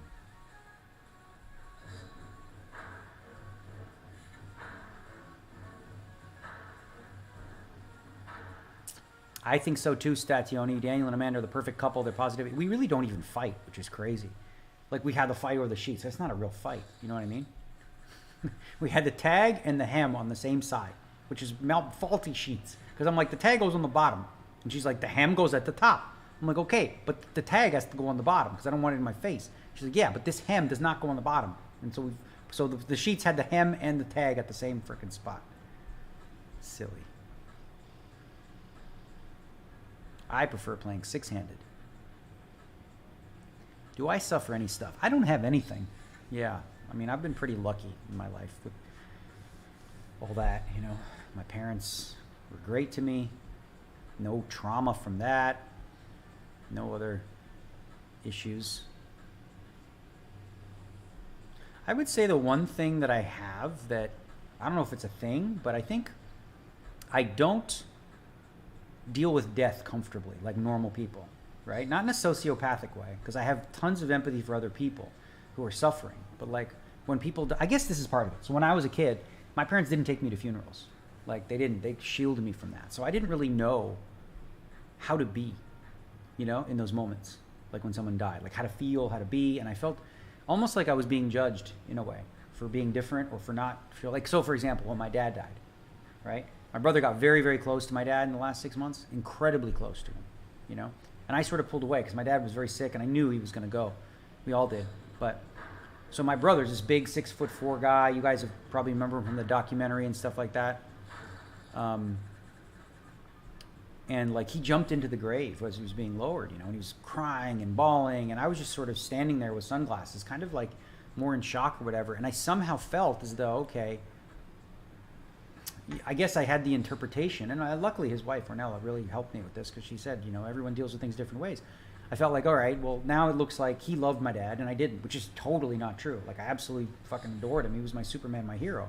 I just didn't tap into that emotion in the same way that my brother did in that moment. So when people do die, it's always been, I don't know what to say. You know, usually I'm somebody who knows what to say in spots. And when it comes to that, I'm always like, oh man, I don't really know what to say. You know, when it's friends, like recently we had Lane Flack pass, you know, we had Gavin Smith pass, and it's Mike Sexton, you know, have all passed in the last little while, guys I knew and grew up with. And it's like, I don't know, I just feel uncomfortable. Like I don't have that natural sense of what to do. And I guess there's nothing really to do, right? And there's no wrong way, but I don't know. I just never really, I never really got that. I act different. Like, I mean, if you see me act or respond to something like that, you might be like, what the fuck is wrong with this guy? Like, does he not care? It's not that.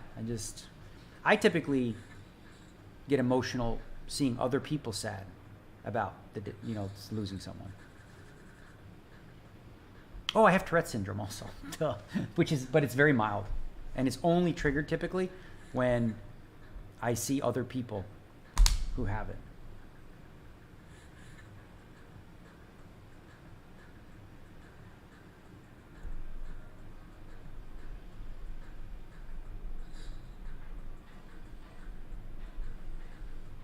Yeah, so I have Tourette syndrome, and when I see other people blinking or twitching or whatever, sparks it in me. It was much worse when I was younger, but I got much better control of it. So we're all over the map talking about death and bipolarity and getting all personal in today's.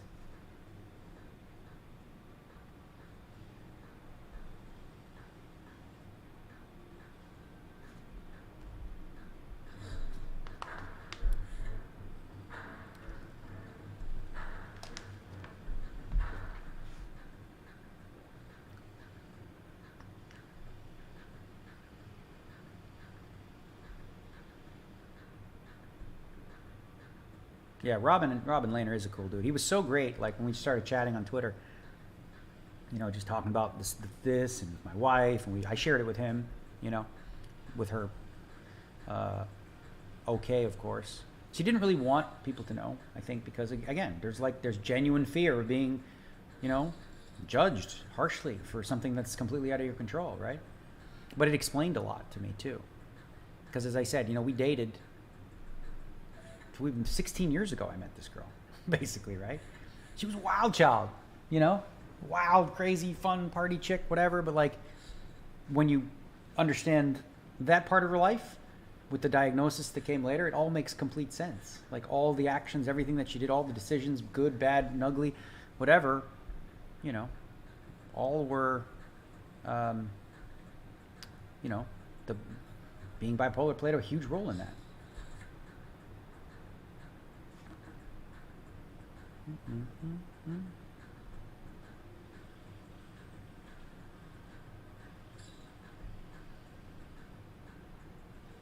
Yeah, 1.5. Yeah, so that's the thing. If you're bipolar, drinking alcohol is a trigger.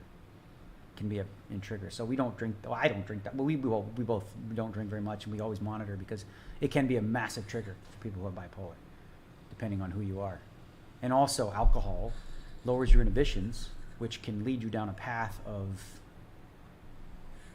fuck it, YOLO, whatever. What do you got in front of me? Let's do it.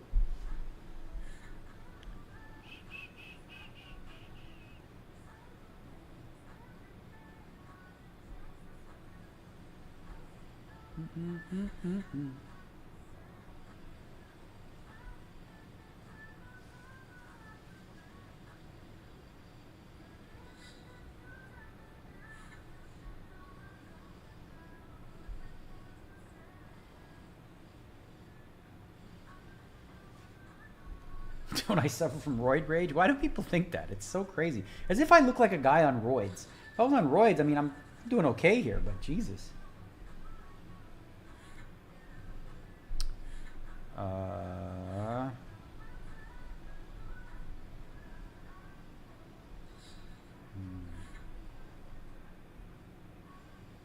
Can't remember the guy's name, obviously.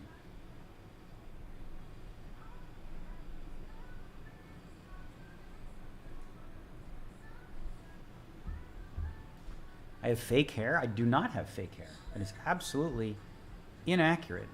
I have hair that was moved from here, all my hair, and moved up here. And then it grows naturally from there. Nothing fake about it. Just got moved, bro.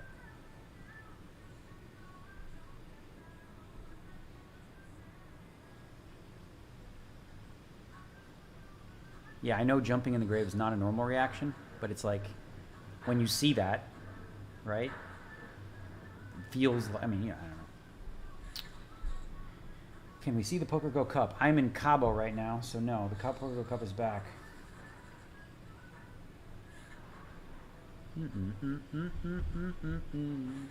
This is a rebuy event. We are on the first bullet still, which is good news for the people who have a piece. We have another hour left of rebuys. It's gonna get hairy. We are gonna get chips, or we're gonna be out. Let's see, what does his attempt to steal look like? 86%. That's very, very high. Only 66 hands. But Showmaker is raising in these spots a lot. All right, he's getting 3-bet over here.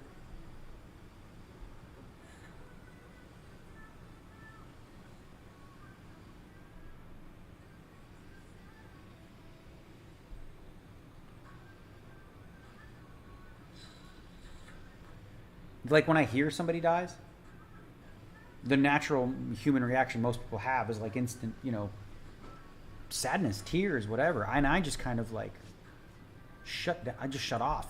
I don't even know.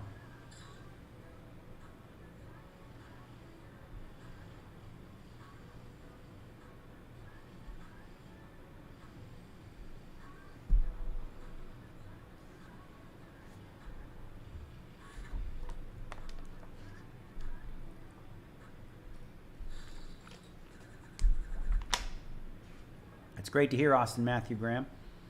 Said he was diagnosed manic depressive 20 years ago, medicated for 10 years, and now has very few manic episodes. That's good. Yeah, so does she. She's doing pretty good. Pretty solid.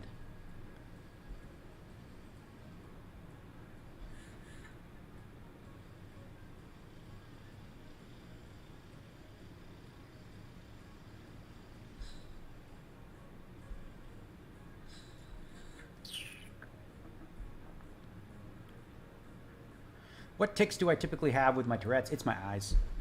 And I also have this moves, neck move, but mostly it's blinking. It's brutal. Like if there's somebody who has it and I'm like they're on TV, I can't watch. I would just turn it off because otherwise it lasts too. Like even thinking about it or talking about it, it's triggering me now. Like I'm trying to repress the blinking because and there it goes. All right. Yeah, so weird.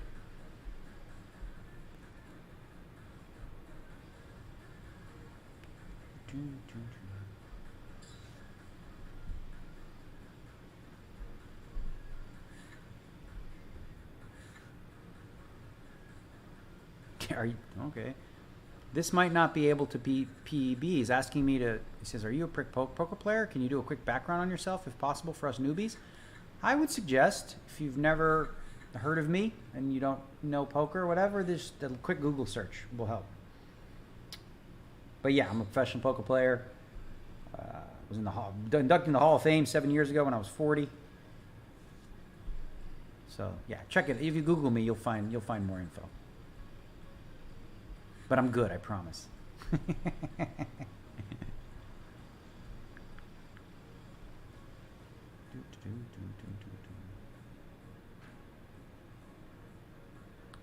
Thanks, Jimmy Bluffett. All right, we are going to go ahead and min raise here off 20.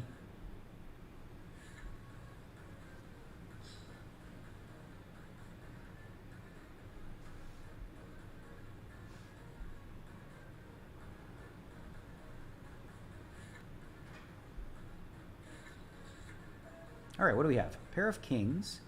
Who the hell called me? This is the button. All right, I'm going to check.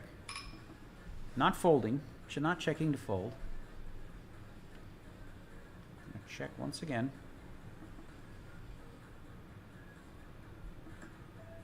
And now we've got 3 kings.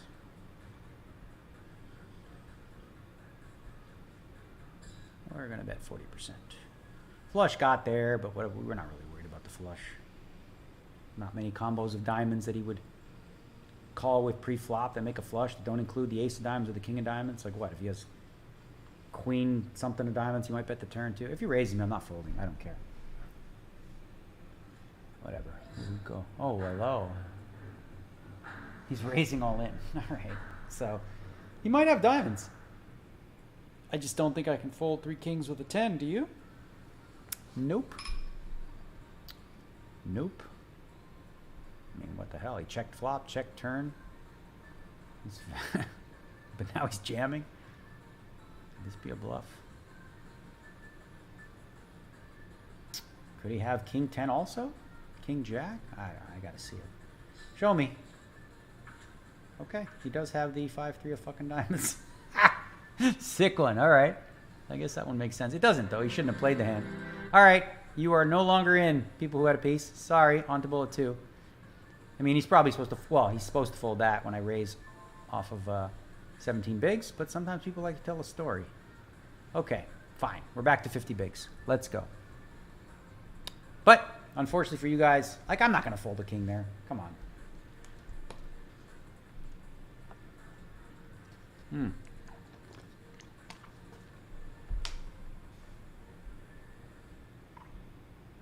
Let's see, who do we have here? Sarah Netanya from Israel. Shai Arbel from Israel. Jetkiss. Okay, so there are 2 re-entries into this one, right? It is a rebuy tournament. It's a bounty tournament. I mean,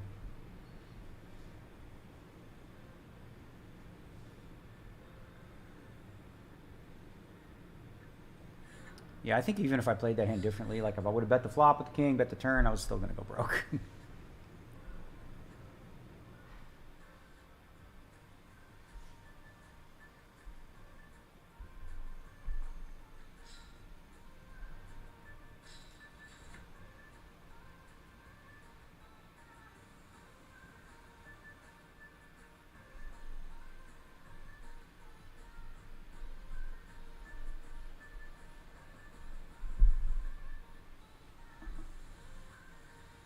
Yo, what's up, Daniel? Hello, chat. All right, we're gonna do a little snap cam. Say hello to the people. All right. Okay, let's give them one. What's going on, Jektis? Jektis also streaming. I'm streaming. Everybody's streaming. Good luck, everybody. Okay. One of the cool things you can do on GG Poker is you can send snap cams. Mine's taking a minute.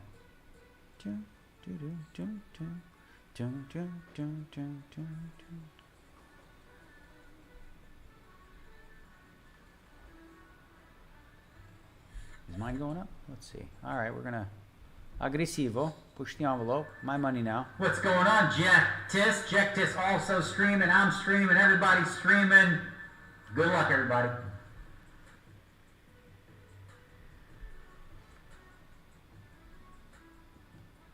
Johannes, regarding the hair, does it no longer grow from where you got it? So what they do is they take a strip from the back, right?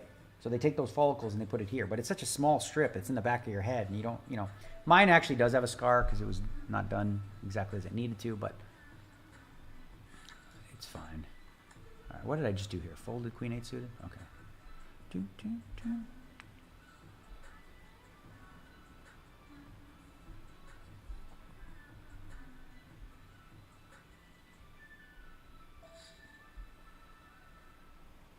Do, do, do.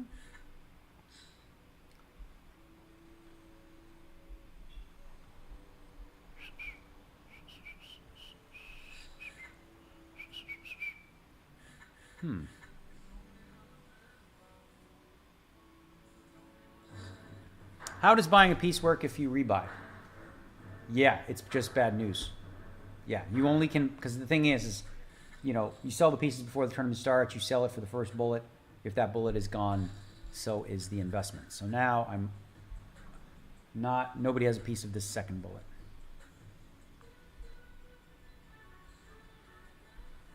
I agree, Baylock. Why would you hide it? Who cares? I had my hair moved. So what? I mean, people do cosmetic things all the time. You know what I mean? Women get boobs. Fine. Good luck to you. You get lip injections. Whatever you want. I don't care. If you think it looks good on you, go for it. I tried the bald look for a minute. And it just didn't work for me. I don't know. I didn't like it.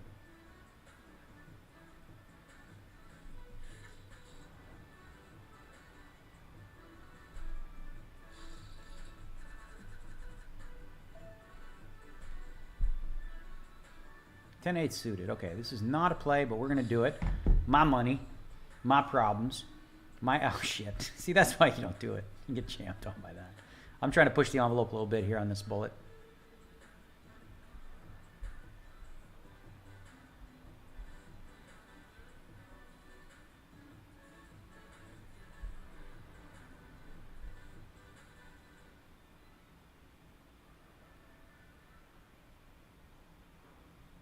What would I made here? Oh, pair of 8s. I would have won? Maybe. Against ace, queen. I couldn't have won. Oh, straight. Oh, well.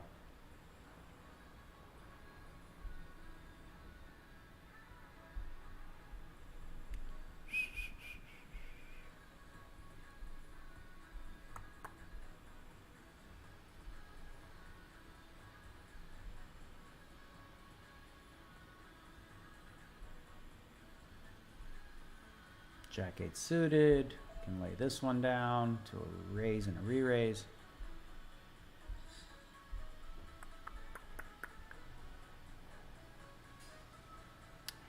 Did Amanda's condition encourage her to do psych doctorate? I think probably, yeah. She's super interested. She's very, very knowledgeable about it. About a lot of things medicine-based.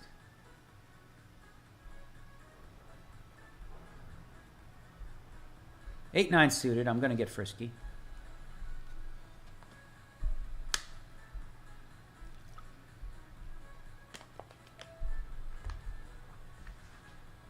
All right. I'm going to get frisky because it's my money. I'll do what I want. Do, do, do, do, do, do, do.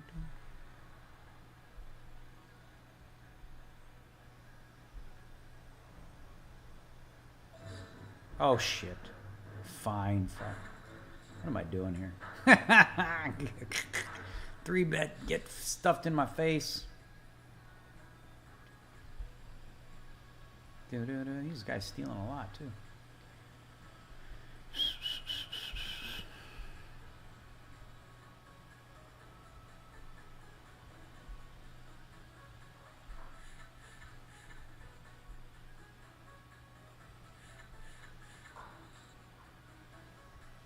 Nice punt. I had 3 kings. Some fucking asshole in the chat says nice punt. How about go fuck yourself, huh? You go ahead. Punt it in your own, you know. I can't. Sometimes the chat's annoying. Fucking asshole. Why not c-bet the flop when the king comes? Oh, maybe he would have folded a fucking straight flush draw. You don't c-bet 100% of the time. Sometimes you bet. Sometimes you check. The ace-king board. Sometimes you bet with an ace. Sometimes you check with an ace. Sometimes, almost never, actually, never, you bet with a king. It's like really not a thing. Hardly ever. Out of position, especially. You think the bet with trips was not ideal, okay? Because you don't understand. Fucking check, check, check, check, check, check, check, check, check, check, check, check, check, check, check. Wherever you got 3 kings with that, you want to check, check, check, check, check, check, check, check, check some more. I can't take it. Fucking armchair quarterbacks. I guess. What is this? Guy 3-bet me again? What is happening here, bro? Okay. Well, I am looking to rebuy if need be. So let's do it. This is not a good play, but we're doing it because there's a rebuy left and we want to get some chips. And this guy's fucking aggro right now. Look at this guy. 44%. It's only 80 hands, but that's a lot of pots he's playing.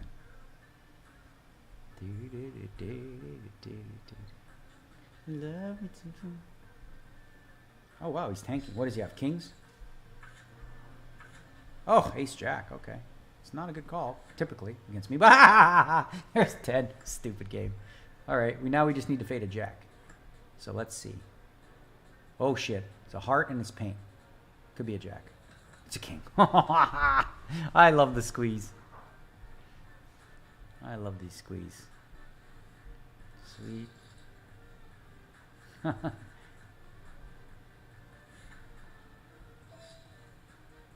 Let's see here. What is this?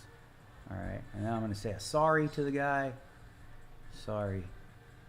Look at the tears in the eyes.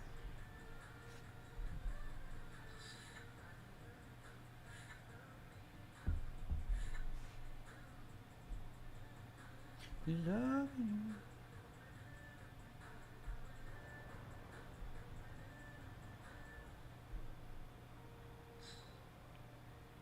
Did I go to Zion Heights or AY Jackson? Asked Tristan Anderson. I did, both. Zion, then AY. Lived right there. Used to walk to school. Dean Mitchell, even if you jam flop, you had a straight flush draw, he wasn't going anywhere? Of course. Absolutely, yeah.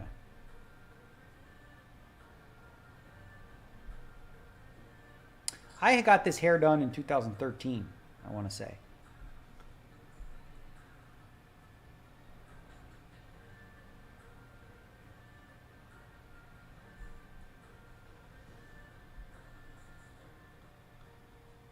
All right, now we're doing good. We're doing just fine on second bullet. We gambled.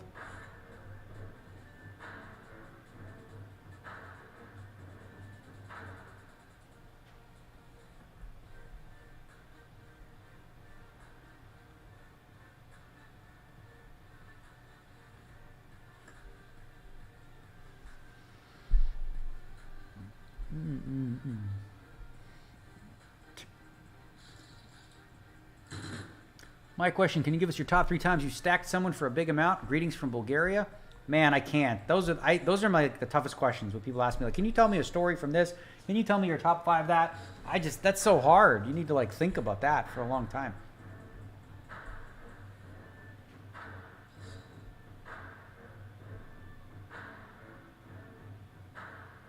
That's true. You can get a sculpt. Oh, Love to Trade 2009. That's what it was. Okay.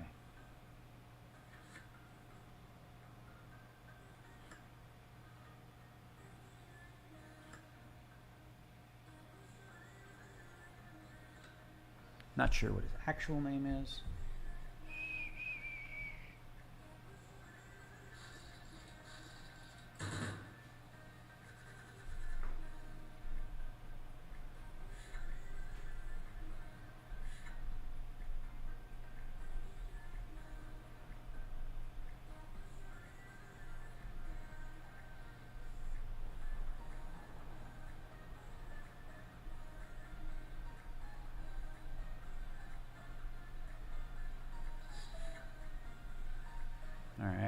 Fold this one.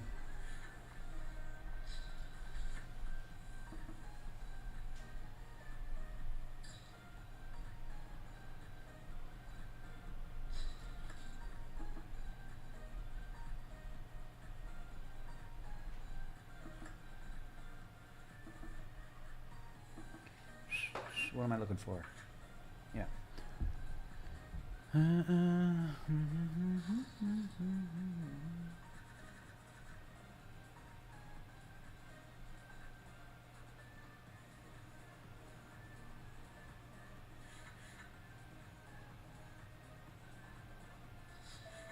hell is this? All right, ace king. Let's go to 6.5.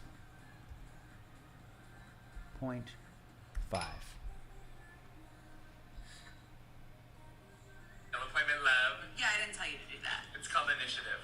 Hi, White House is a super. All right, ace king, let's go.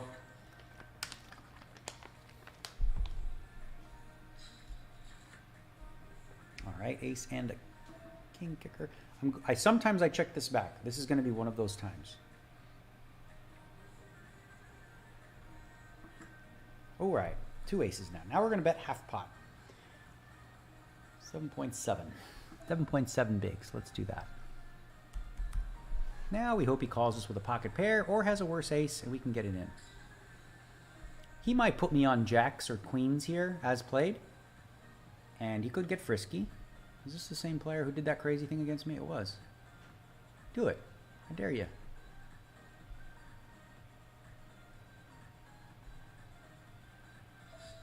Oh, he did raise me. Now the question is to call or to jam. I think it's better to call. If he has a flush draw, so what? If he's bluffing, we want to let him bluff the river.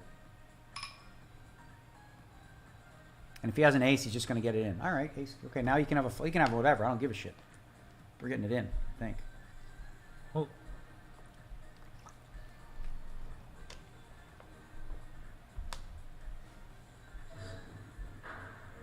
Okay. What do you got, buddy? 7-5 of clubs. He did have a draw. Yep, I can beat that. Sweet. Nice. Gotta love it, eh? Got to love it. 111 bigs. We are now 54 out of 1,200 players. Still no bounty. But as you can see, I forgot to tell you, this is a bounty tournament. So you see, Jektis has $312. That's a big bounty on his head. Worth going for if you care about money and all that. All right, let's see. I'm going to fold the 6-7 suited because of the stack sizes.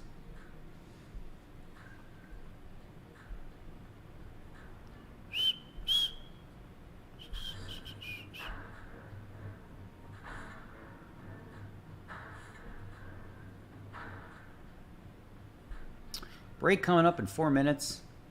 I'm going to make me a Seitan sandwich. I make my own Seitan from scratch. It's way better than anything I've ever bought. What the heck is Seitan? What is Seitan? It's a very great protein source that comes predominantly from Vital Wheat gluten.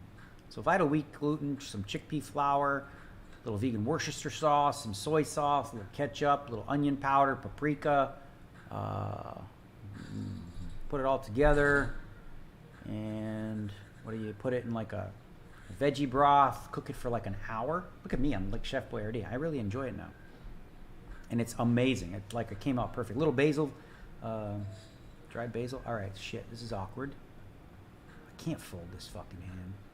But this guy, you're bust though. If he goes all in, such is life. If not, we can take a flop. Let's go. Usain fold. Let's go. Awkward when there's 10 big blind stacks behind you, but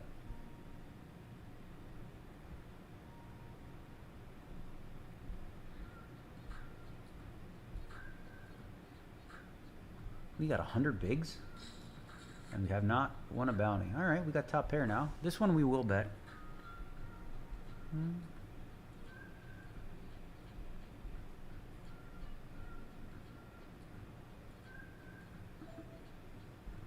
Okay, I'm going to bet this one. We're going to go with 40%.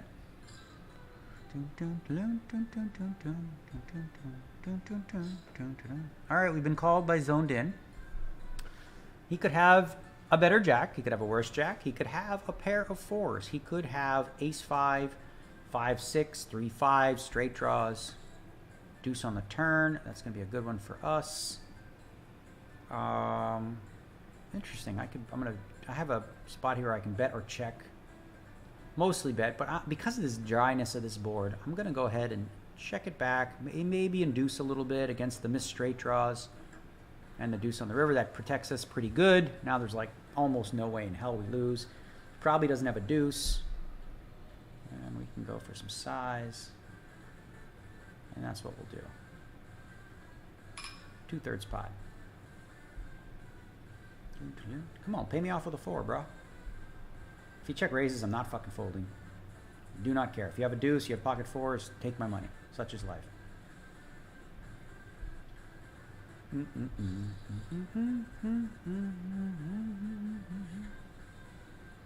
Almost break time. D-Neg's doing good. On bullet number 2. Sorry to those who had piece of bullet number 1.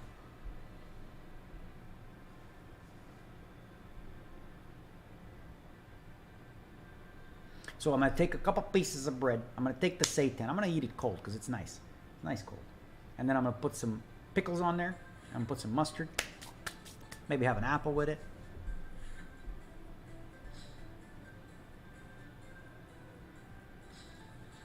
Thanks, Erica Anderson. We're doing really good with it. Yeah, like I said, communication is key. And she communicates better than any human being I know about her emotions and her moods and all that kind of stuff. Super important. Okay.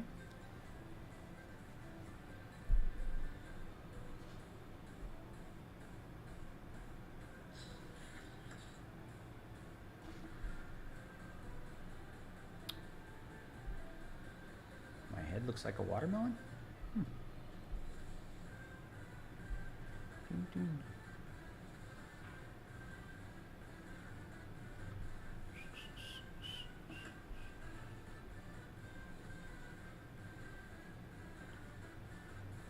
All right.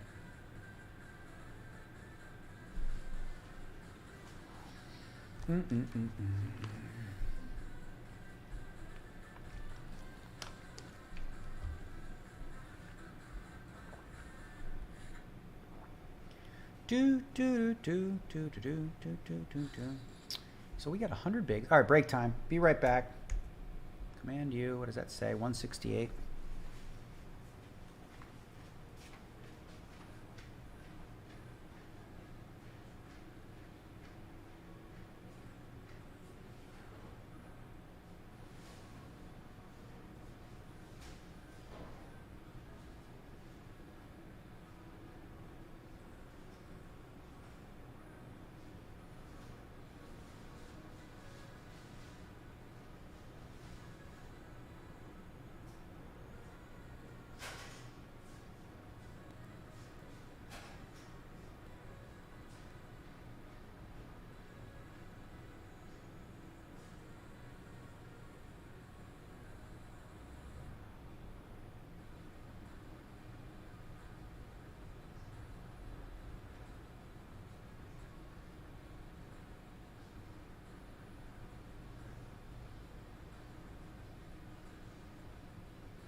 Man, L.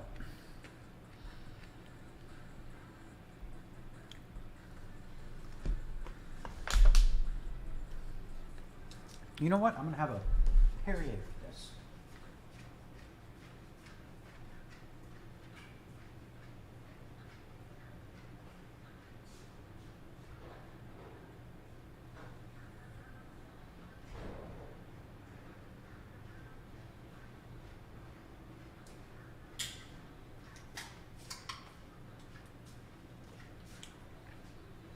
I'm gonna have me a Perrier strawberry kiwi, not too bad.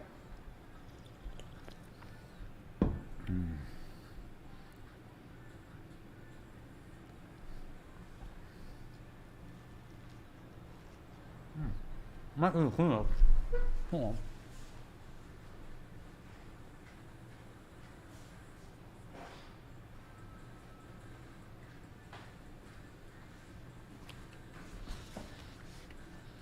P-weave.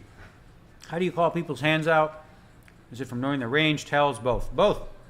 Especially live.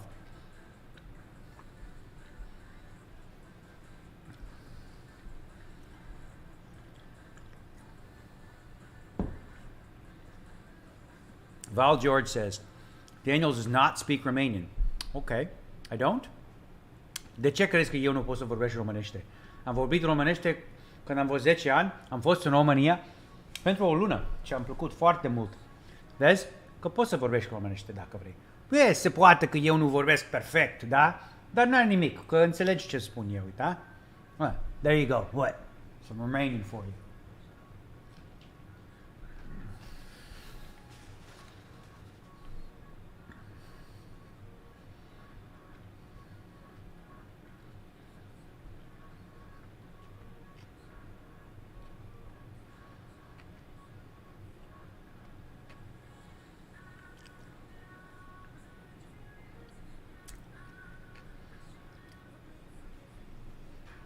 All right, off to the races we go.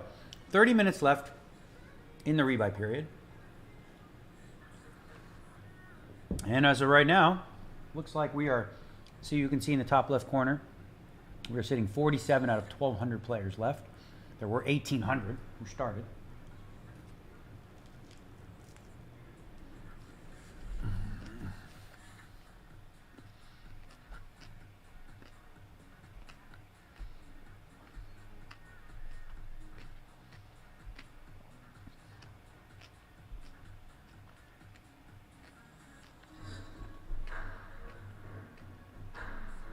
So what does Seitan look like? Well, I'll show you later.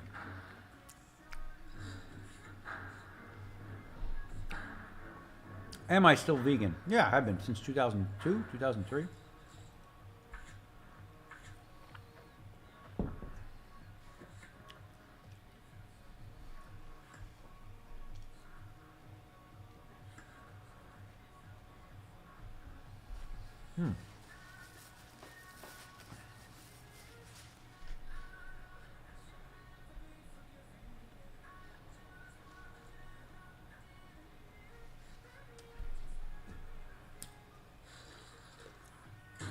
Stacy During wants to know how aggressive I am in a bounty tournament.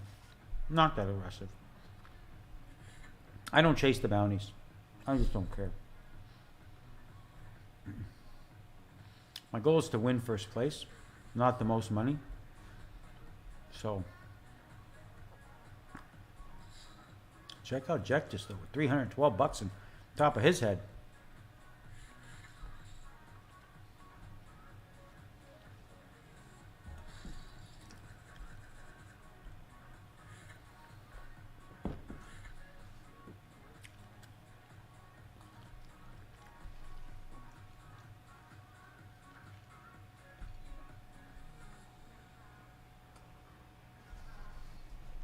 All right, it's going to be a fold.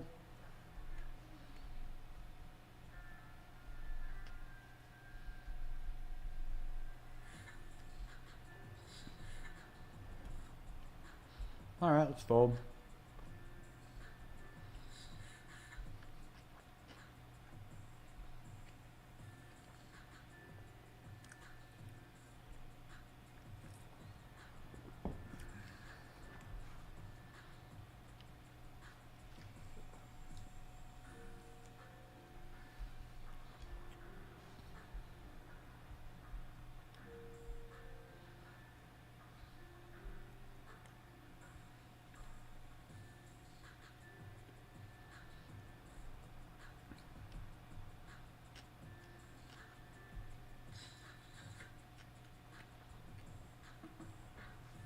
Hair transplant for me, one session.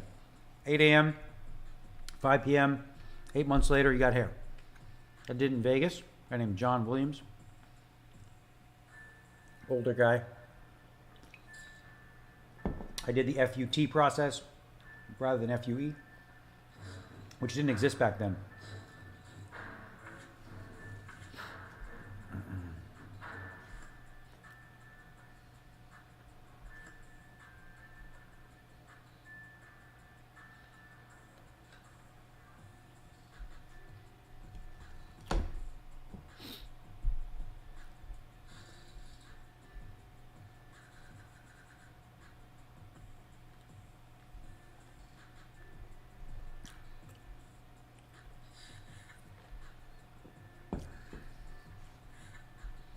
All right. Let me see what's going on in this thing. I've been following the chat pretty heavy for a bit.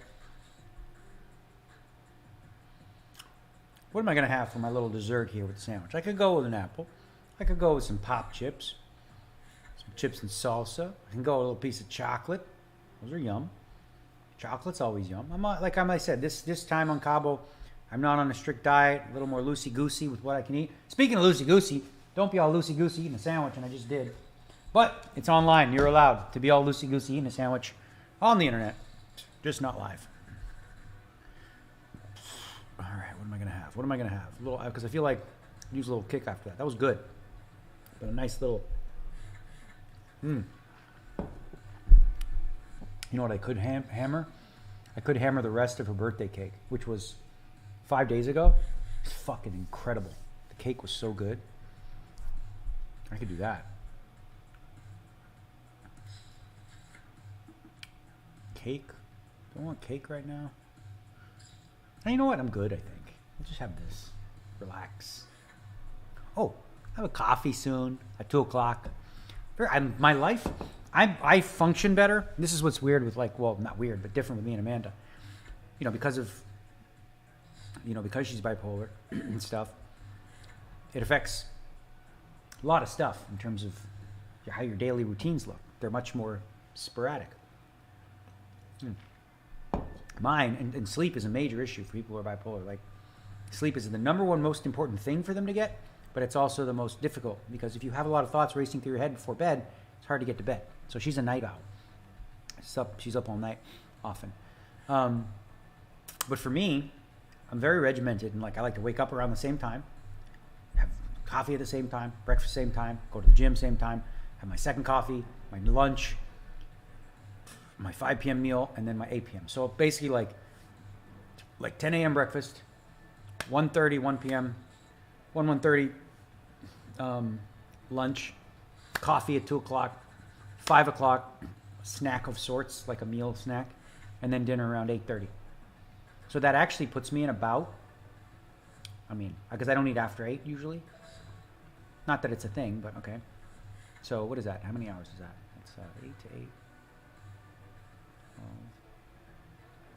Yeah, I basically do a 16-hour fast anyway, right? No, like 10. So I do like a 14-hour fast or whatever every day, basically. I don't care. I'm not like a faster guy, whatever, but I roughly do that. And lately, because I'm more relaxed, sometimes I don't. And I was like, you know what? Late night snack. Why not? I'm just enjoying life. Taking it easy.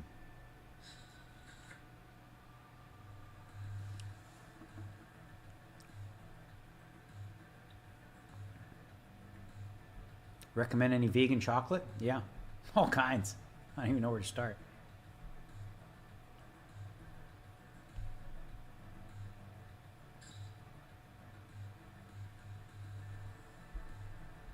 What's happening? I'm doing good in this tournament, huh? 82 bigs. Sitting on... Oh, what would I had? Ace. Look at this freaking hand I would have had. Top pair, flush draw. David Chen has a World Series of Poker circuit ring, 180K in winnings. Jectus, of course, we know, has 54K in earnings.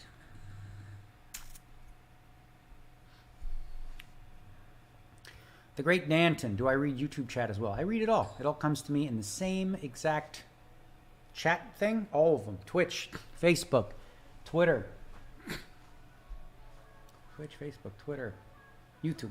Yeah.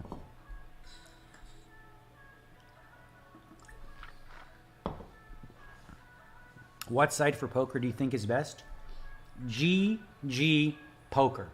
Period.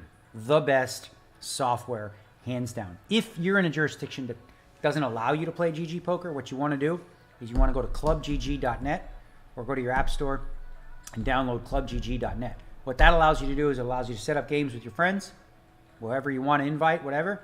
And in addition to that, for $49.99 a month, you'll have a chance to take part in $100,000 worth of prizes and giveaways in different tournaments and different events, as well as an opportunity to qualify for the main event of the World Series of Poker.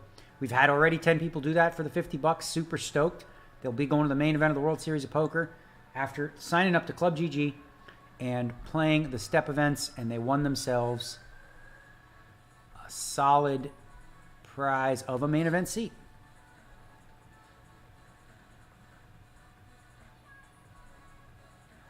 That is correct about Worcester sauce. There's a vegan version and a non-vegan version.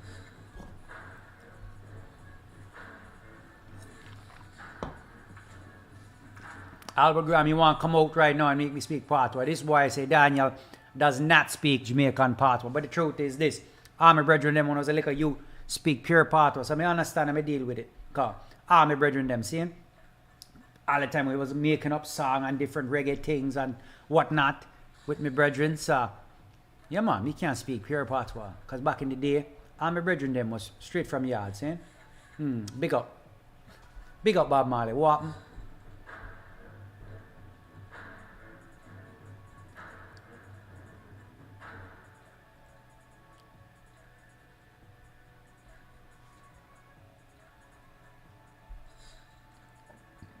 Scott C., what was your favorite food before you were vegan?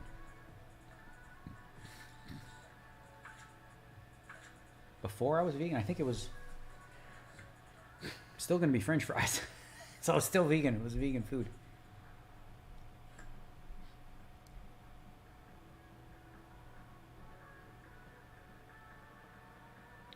Could I show my vision board? I'm here in Macabo, San Lucas, so I'm not at home. No vision board here.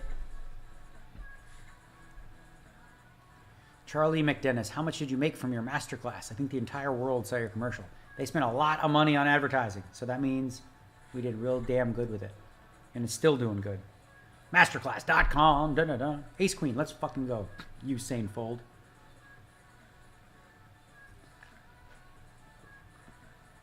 If Usain Fold wants to mess with this, we are going to mess. If he check raises, I'll get it in. I don't care. I'm not scared, bro. And the Turbo Bounty. He's got a big-ass bounty. Well, not big. He just got half. So that's what happens. If you beat somebody with, let's say, $125 on their head, half of that, $67.50 or whatever, goes on your head. And then the other half goes into, a bit small, into your own bounty. All right, small bet, check, check, turn, value bet, river. That's the plan. Sometimes when you play a poker hand, you want to map out how you foresee what you're going to do on future streets. Okay?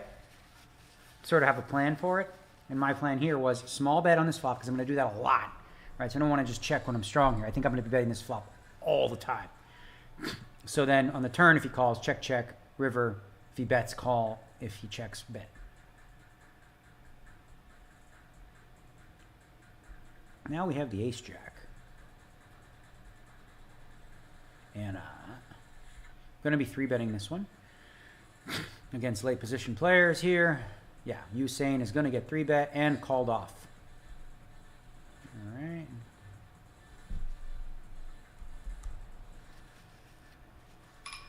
Yeah, I'm going to 3-bet and then I'm going to call him off. I'm going to call. I'm not folding.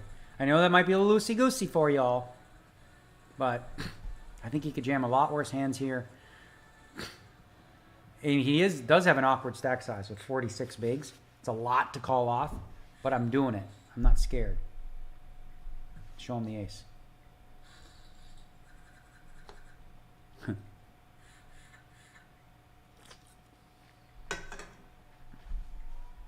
Up to 90 bigs.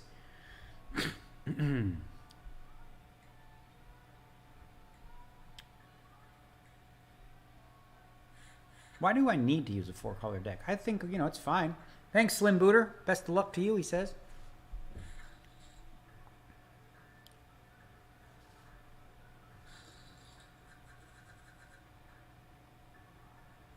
Queen 3 suited, I can fall in the cutoff. It's close, but with the 14 big blind stack, I'm gonna throw it away. I'm not playing this one. Salutare din Romania, Silvio. Merci frumos.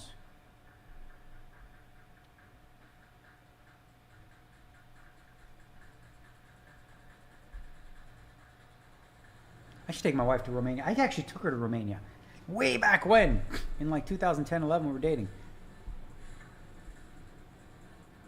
Why did I fold ace-6 of hearts earlier? It's not that good a hand against the raise from early position with a bunch of players behind you, especially when there's stacks like 14 bigs behind you. You don't really want to get involved in that.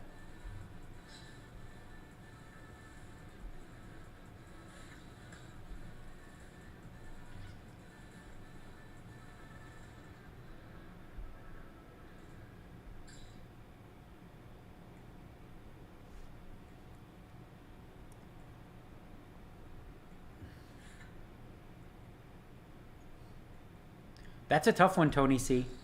That is a tough one. Tony C asks, how do you ask, have you taken your meds today without her getting angry for asking when you clearly know the answer's no?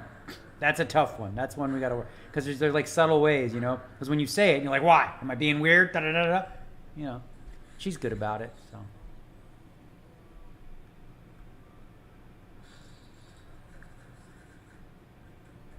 Folding.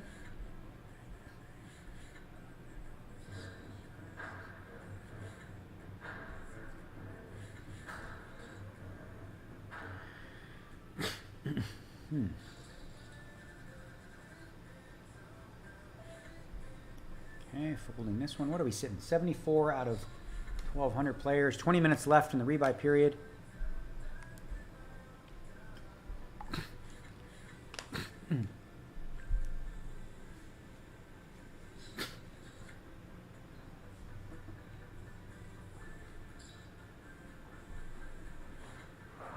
Am I big into the stock market at all? No, I know nothing about it. I mean, I have some. I have a guy from Morgan Stanley that we trust. And I did not live in Jamaica. All my friends were.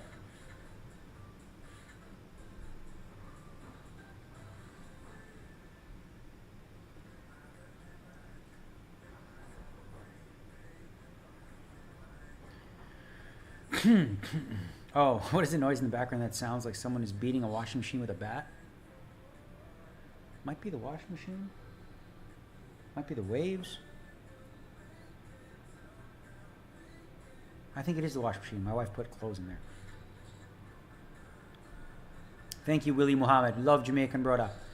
And wife Jamaican them. Seeing? So, I'm not from Jane and Finch. I was born in Finch and Leslie, but close. Jane and Finch not too far, brethren.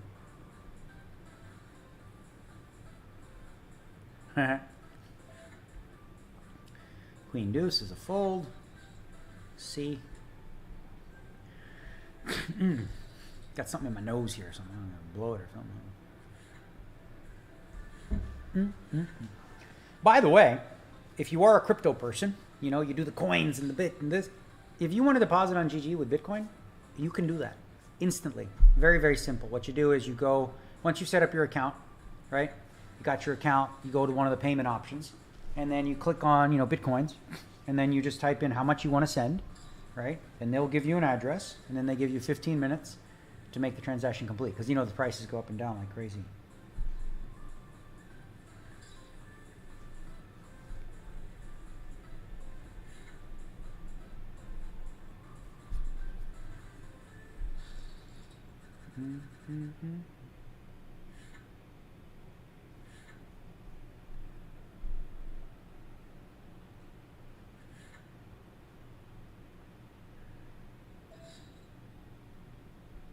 All right.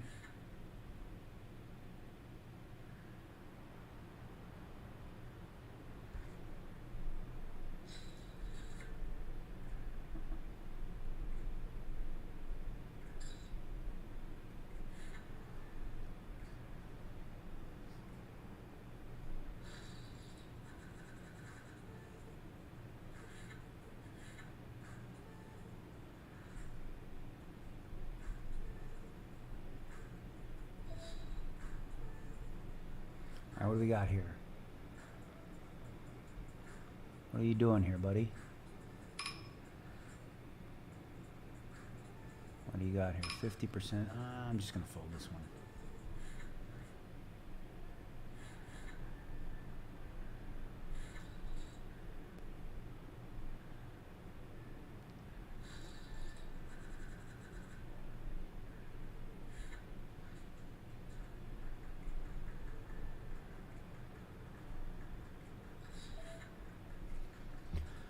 Just keep folding.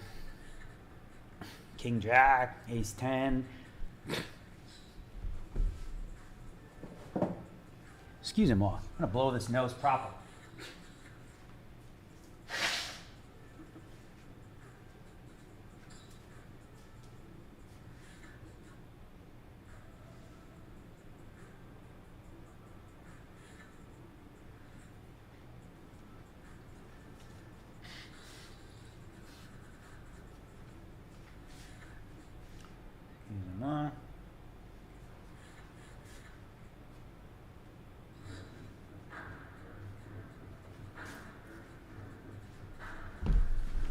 All right. How long am I in Cabo? I'm in Cabo till looks like the 7th, and then get back in time for Poker Masters. What do you guys think? Would you want me to put together? Would you want me to put together a package for the Poker Masters, which I'm going to play? I just came off winning the PokerGO Cup, dun dun dun, against all the geniuses, the high roller geniuses at the PokerGO studio. I won that title, the PokerGO Cup, and now we're going to be going for the purple jacket at the Poker Masters in September. Feeling good about my game, where I'm at with those guys. And I'm thinking about, for you guys, so you can sweat it, maybe selling pieces to that. Not because I need the money, but because I think it's fun. And with that, the good news is I could sell for multiple bullets. Like if we did a package. Because here, you can only get piece of me on the first bullet within the client. But that on there, I could do all three, because there's 2 rebuys. And then, of course, Super High Roller Bowl is a 300K buy-in. So we might give you an option at that one, too. And that one's a freeze out, and I do really well in those. The deep stack freeze outs, multiple days.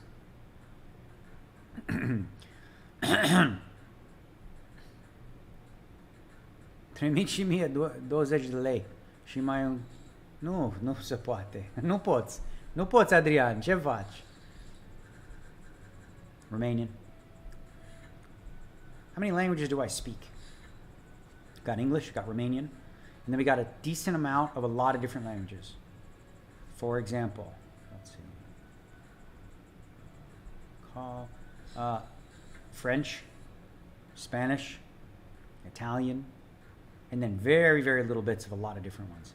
Not a good flop for 7s against an early position raiser. It's a really bad flop, actually. We're ahead of ace, king, king, queen, but not by much, right? Because you'd have 2 overs. What do we beat here, right? 6s, 5s, ace 9, ace 7 stuff, but it's just not enough to defend, especially without the heart in our hand. So we're going to fold and see if a 7 would have came. Nope. Deuce and the jack hearts. We might have won. Jacks and 7s might have been good. Certainly could have made an argument to peel there, but I would just prefer peeling with the 7 of hearts combo. So if you had 2 7s with the 7 of hearts, you can call a small bet. Without the heart, probably long-term better to just give it up. Okay, here we're going to limp.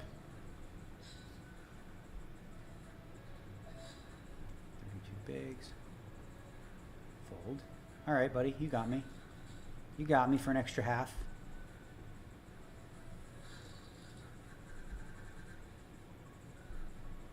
I do love that game. The Battle Royale game we have on GG, if you've never played it, give this a shot. It's very in line with like Fortnite and all this kind of stuff. Try this out. Try the Battle Royale. Okay, so what the Battle Royale is this. 100 players. Boom. Okay? It takes 1 hour, the whole thing. 100 players in. 50. And you play like, bounty. It's a bounty the whole way. So you can, you knock people out, you get money. And then the first heat is like, you play down to 50 people. When there's 50 people, it switches to 10 5-handed sit and goes. Okay? So then you win your table, you make the final 10, and then you have a clock for that, and the whole thing takes about an hour. Super fun. And they're a bounty the whole way.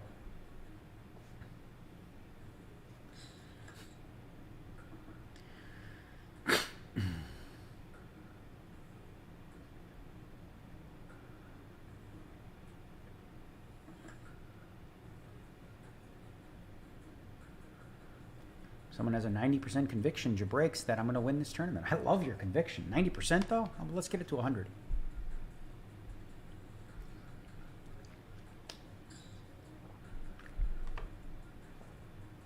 Chester Mead, does it worry me that Darren Till is after my wife? No. I think he was joking, but not. I mean, my wife's hot. What do you want?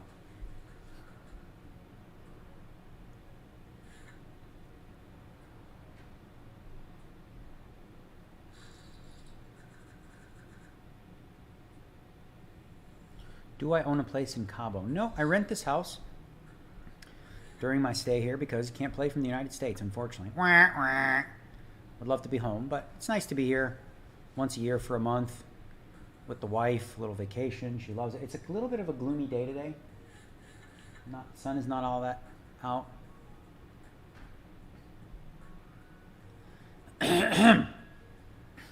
Shit. Why not go to Jamaica for World Series instead of Mexico? True that. Next time maybe we can do that, but the truth is Mexico like 2 hours from home, so get on a private plane, me fly over here and just chill for the beach. But I don't really care where we go, as long as we have a beach, because my wife loves the beach, see? She loves being on the water. And we have the water right here, so, see? Right on the house right on the beach. You can walk in the water from here, but you don't want to go in this water because the undercurrent going to take you down, see? Can't do that, because last year here, in this water right here, the ocean, sad. Last year, and this happens a lot, like I don't go in that water in the ocean because the undercurrent is insane. There was a mother and her daughter went into the water, right? Swooped in by the undercurrent. So the mom went in, of course, to try to save her daughter. Both gone. Yeah, once you get swept in that undercurrent, when the waves are like this during the stormy season, yeah, sometimes you just you drown. You can't get back to shore.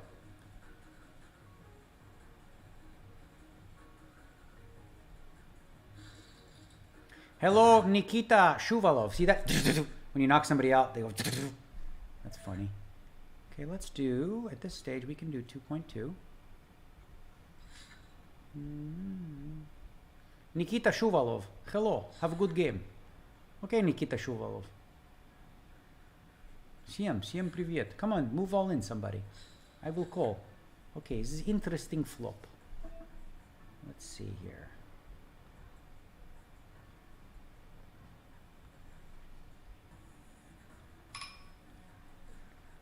I'm going to go big. Big size, 67%. All right. I mean, Jack Tis probably shouldn't hit that flop when he's calling, unless he has 6s or 5s. Probably should not have a deuce. This could be trouble. I don't think he has many 3s in his range. All right, I'm going to call it off. I'm going to bet call it off. If he's got a set, he's got a set. That's the danger. The real risk here is if you've got pocket 6s, pocket 5s, pocket 4s. I'm not worried about a 3 in his hand too much, unless he had, what, ace 3 suited or something. He could have pocket 8s, pocket 9s. Shit. He might have a full house, but he doesn't have queens, kings, or aces, right? He doesn't have a 3. Bet half his stack? Bet it all. I think bet it all. Let's go. You got it, you got it. Maybe he'll call me with 9s or 8s.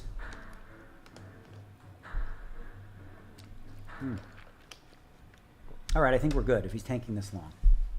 Looks like he's got 7s, 8s, 9s, or 10s. Say, come on. All right. I mean, if he has, well, he doesn't have a full house. He had a 7. Maybe he had 7s. 7s or 8s. That makes sense, right? He would just flat the raise with those hands. 7s, 8s, 9s, 10s. We're good. I think the jacks are good. All right. Show him a jack. Just one jack.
Siebens.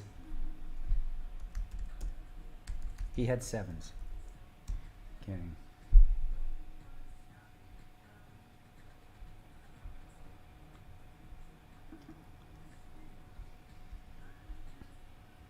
I almost bet smaller with the jacks.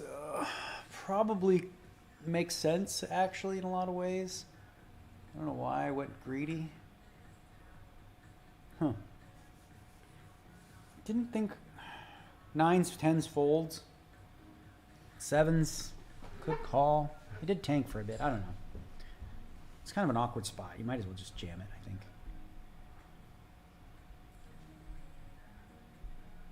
So we're doing good again. We're top 86 minutes left of the rebuy period, sitting on 222.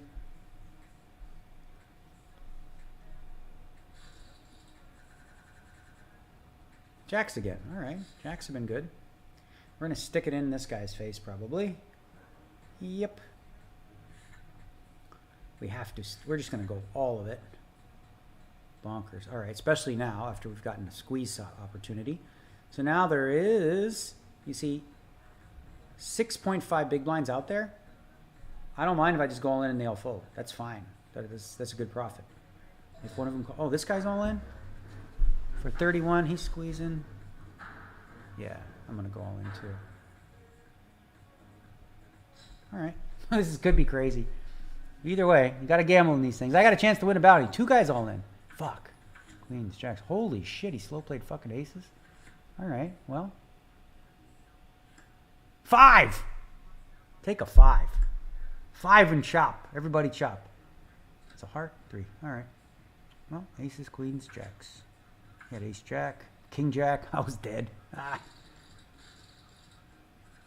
Okay. 5 minutes left of rebuy. Still have 100K. Yeah, I'm not folding that. I guess maybe. I don't know against you. I don't know. I don't know, bro. Bounties you're definitely supposed to call. There was a good flat here by 8809. Because if he goes all in, here's the thing. If True raises, 888 goes all in, and then Usain Fold goes all in, then I would fold the jacks. But as played against just one jammer, picking up on a squeeze situation, certainly going to call with jacks. It's going to be doing okay against his range there, which has ace king, ace queen, pocket tens, pocket nines. Of course, aces, kings, and queens, which sucks. Wow. Jacks, queens, and aces. Got to gamble in these things, in these bounty turbos. You know, you're not going to get jacks and be like, oh, wait for something better.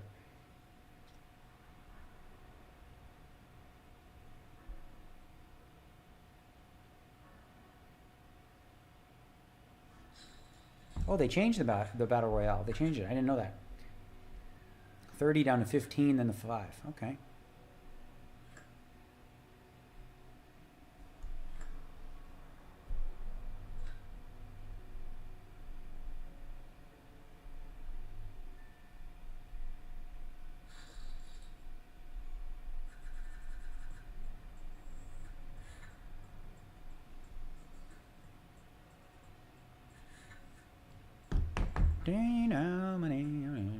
In my car.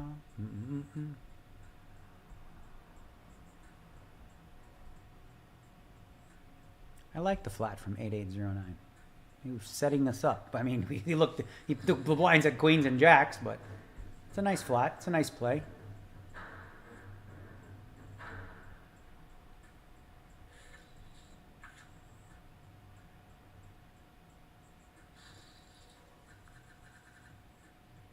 Connor, you want, although you're asking about the 2 sevens peel on Jack 10, you want to have the 7 of hearts.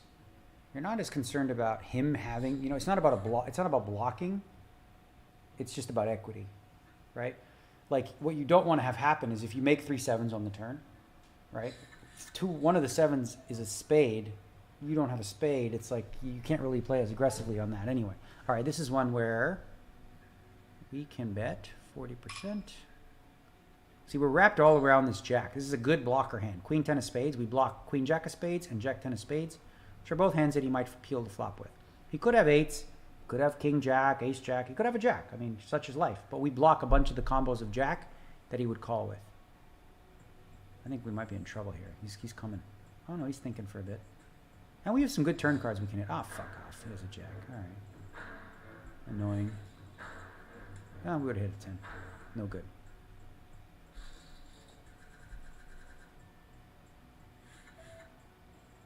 Congrats, John DeMars. Had a little score online. Bravo. 2 minutes left of rebuy. What is the situation? How many chips? I have 2 stacks. Under 35.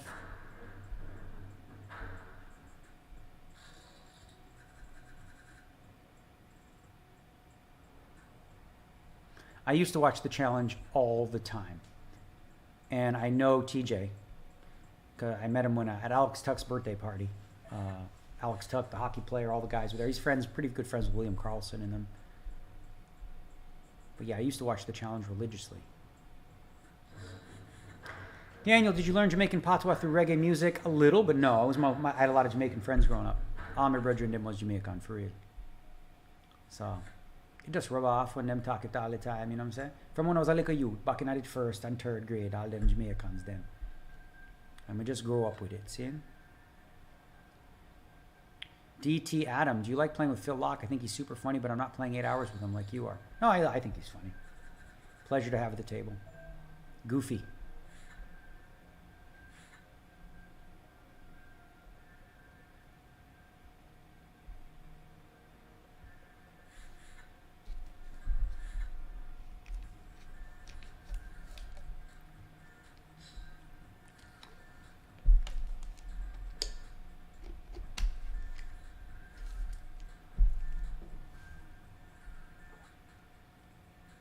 Have I ever dealt with anxiety or depression in my life? No. It's been pretty lucky that way.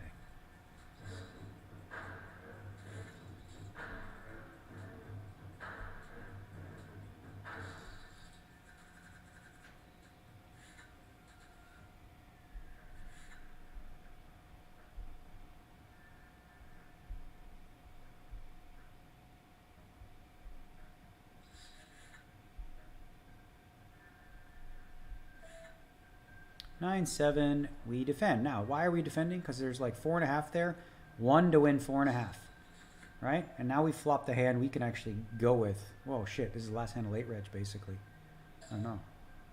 I'm going to just get it in with him. I mean, we have a good enough hand. We either are ahead, right, with the 9, and he's got a better flush draw, or we're behind, but we have the better draw. Okay, now we have the 9, which is really sweet. And around that 6. 40% pot against zoned in. What are you going to do? And now we just go bunkers. If he has a king, he's calling. If he has a flush, he's calling. If he has a I don't know. He's calling. You must call me. Call me. What do you have? This is fucking insane. And we're out too. Oh my fuck me. Oh fuck, we didn't even get a chance to rebuy because it was the very last fucking hand. What the fuck, man? Flop the flush. I have a fucking spade and a 9. That was pretty sick. Damn, bro. What? And oh my god.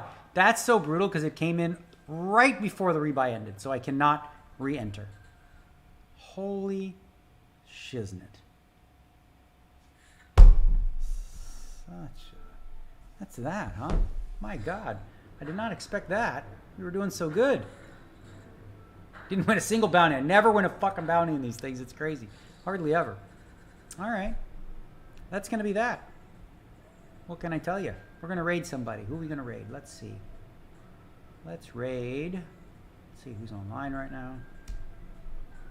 We've raided. I want to raid everybody, so. Oh, it's just only Kevin Martin and Felipe. We raided Felipe last time, so we will raid Kevin Martin again. See y'all. That sucked, huh? Fucking guy who's tanking. What are you worried about? Take your time, bro. Not flush. See ya.